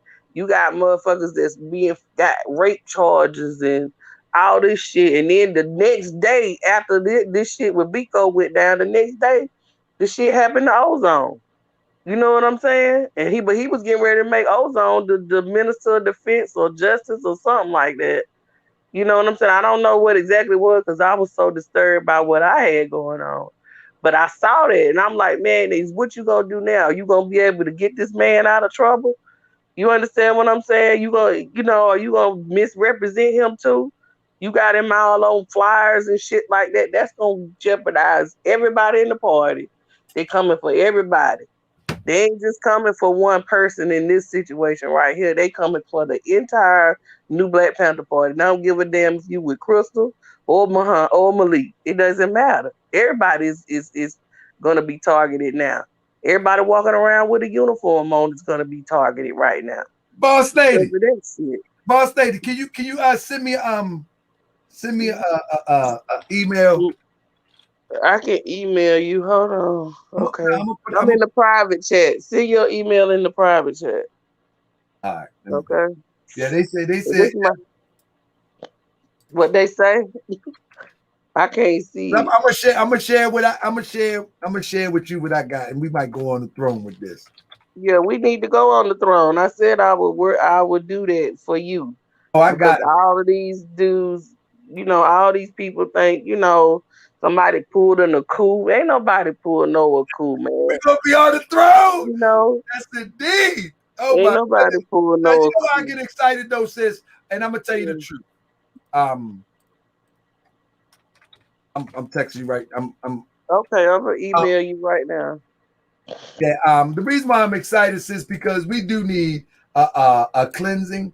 We need a cleansing of all these fake people that come in the name of liberation and revolution, and the real need to come forth and be vocal and push that fake stuff out the way.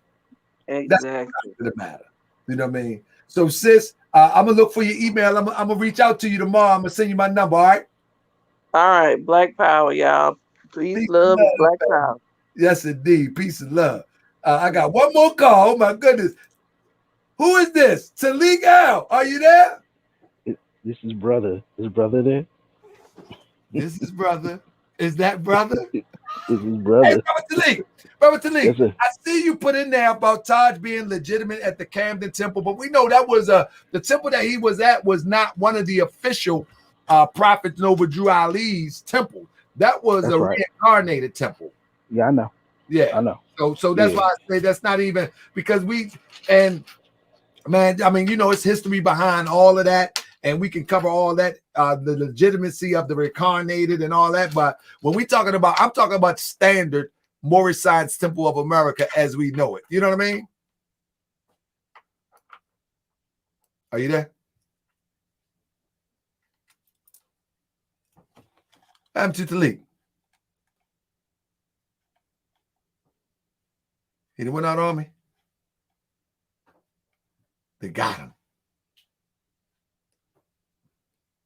They got him. They got you, Talik. Hey, shut his mic down. Family, y'all better tune into the throne. We're going to be turned up real soon, family. We're going to be turned up real soon. Where you at, Money Boy Films? Where you at? Yeah, he done turned up. Come on, Talik. I'm going to have to call him on the phone. I don't know what happened to him. He just went out. Womp, womp, womp. But look, this is on the throne tomorrow, family. Speaking about Malik, check it out.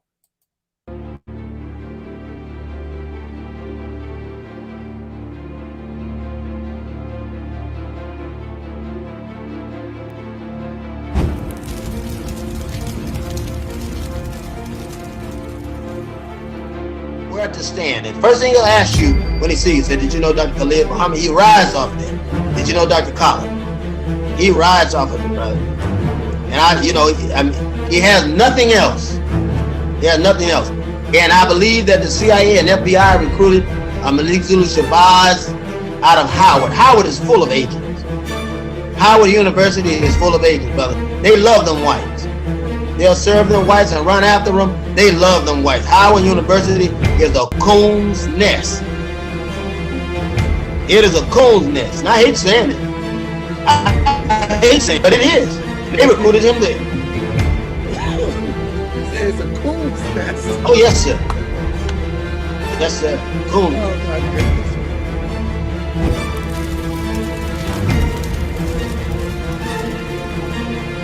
Convincing me. Malik has nowhere to go. Nobody wants him as a lawyer, brother. Because he backs out and betrayed people. He's receiving government-funded grants. Same person that's fighting against the government. And I'm telling you what I know and what I've seen myself. Have government-funded grants to rehabilitate, have hood housing for certain people. These apartments that they have. He's running these things. Well, how can you fight against the government and you get money from it? Now, and this is a fact.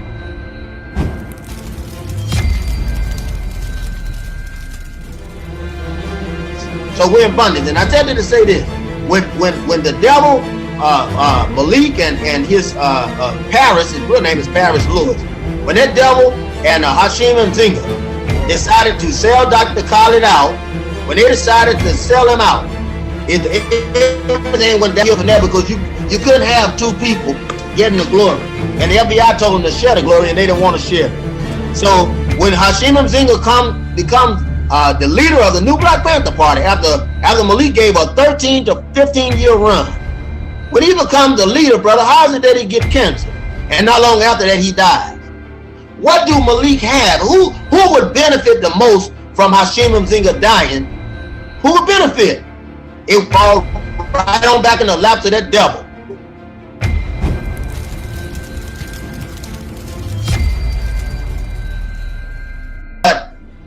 I say this that when we start discussing the death of Hashim Mzinga, who for all intended purposes, for your audience, his name is Steve Watson, and he's an agent of the FBI and CIA. He's along with us now, so he's gone. So that means nobody has to put in work, if you understand what I'm saying, to take care of that problem. But anytime you have an agent, anytime you got a turncoat, anytime you got somebody who will betray you, brother, they're better off dead. When you deal with nationalism, there's no way See, because this individual, if they'll betray you in peace, this is supposed to be peace. See, we're at war, but they don't know it. See, the agent never knows that you're at war right now. You're at war. They are killing you and they're shooting you down. When they made slavery here and you became the slave, you was at war. You're trying to get out of slavery. Today we're trying to still separate. So that's war. That's war. That man came on your soil and started you a peaceful man, and he came to bring confusion. If he locking you up, you mad. If he locking you up and locking your sister up, locking your mama and all your kindred, brother, and they said, well, when do we rise? That's the time to rise. This devil ain't arrested your mama and locked up. Where are you? You're in bondage now. We're in bondage. America is a corporation plantation. That's what it is.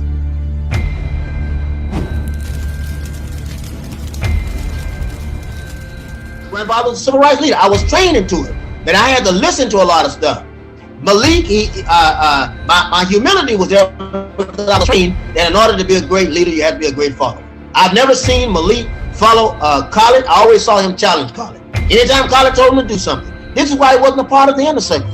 I'm telling you, myself and Steve were the only inner circle that Dr. Khalid Muhammad had. Malik was not part of that inner circle, brother. He was an errand boy. He was an errand boy. He was an errand boy. He was an errand boy.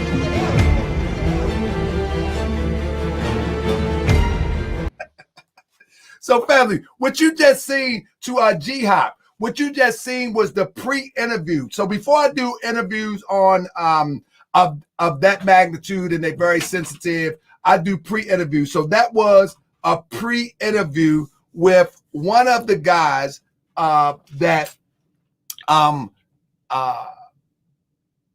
he says that him and Steve Coakley was Dr. Khalid Muhammad's advisor, and they were always behind the scenes. They never came up to the front of the scenes.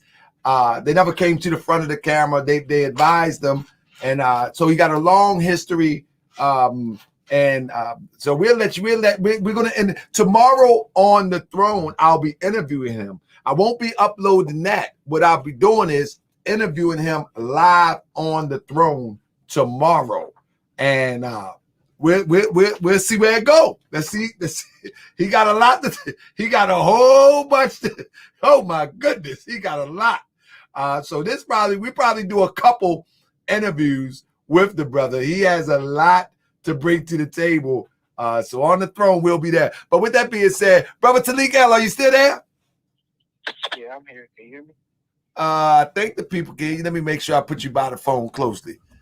Yeah. All right. Go ahead, brother. I don't know what happened. They must have got you. But what's going on? Talk to me. Well, just real quick, because I know it's getting late, I just want to say that, a lot of people had reached out to Jamal and Rise of the Moors and actually tried to give them some type of encouragement in the right way. It's bottom line, and I want to tell the people out there, a lot of these Moors don't want to listen. Right. You know what I'm saying? You can even come in peace.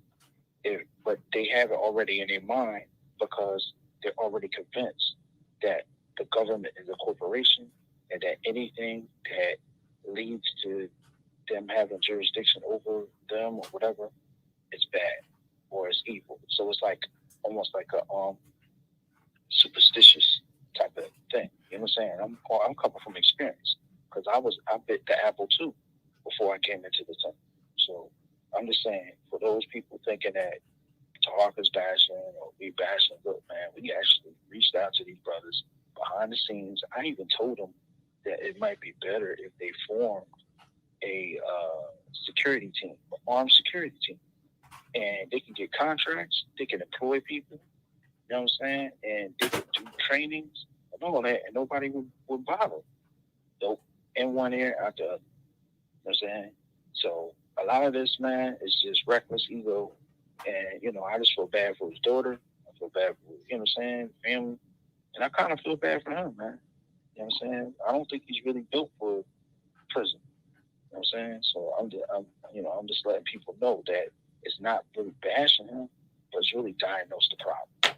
For other people, look, we're just diagnosing the problem, and we have reached out to them.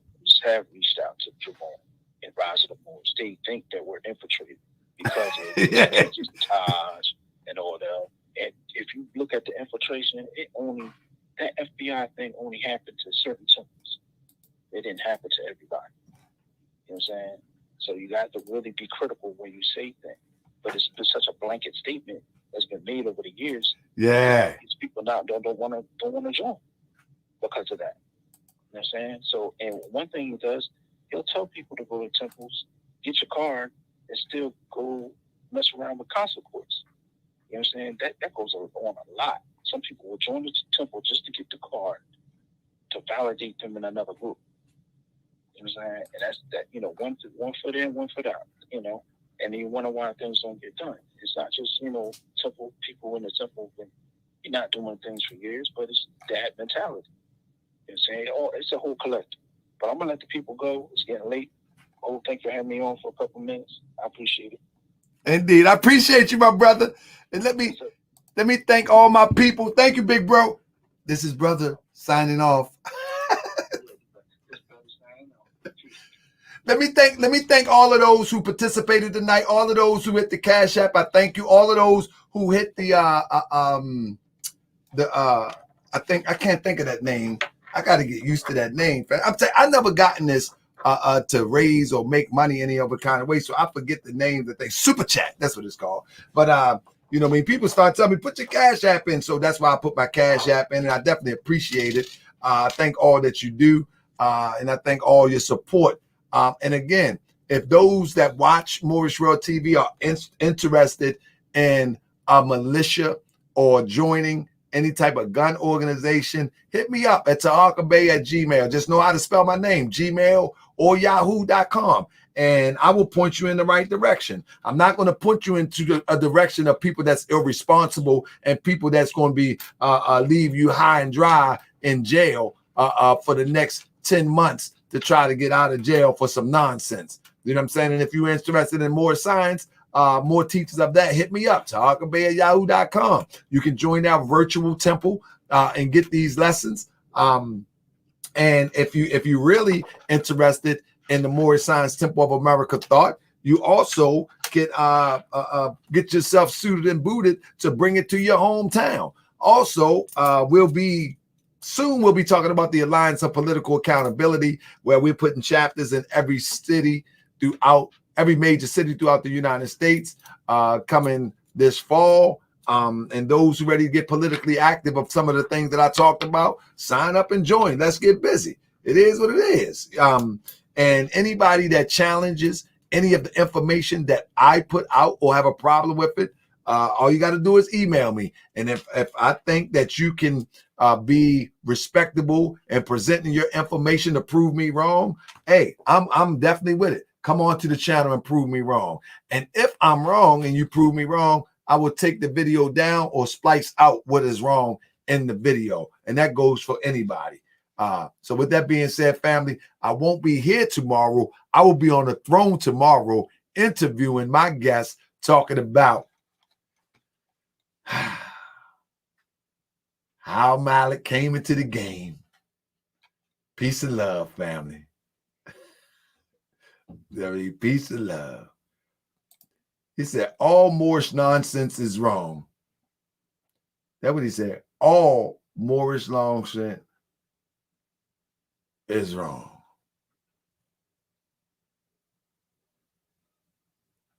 Bye now.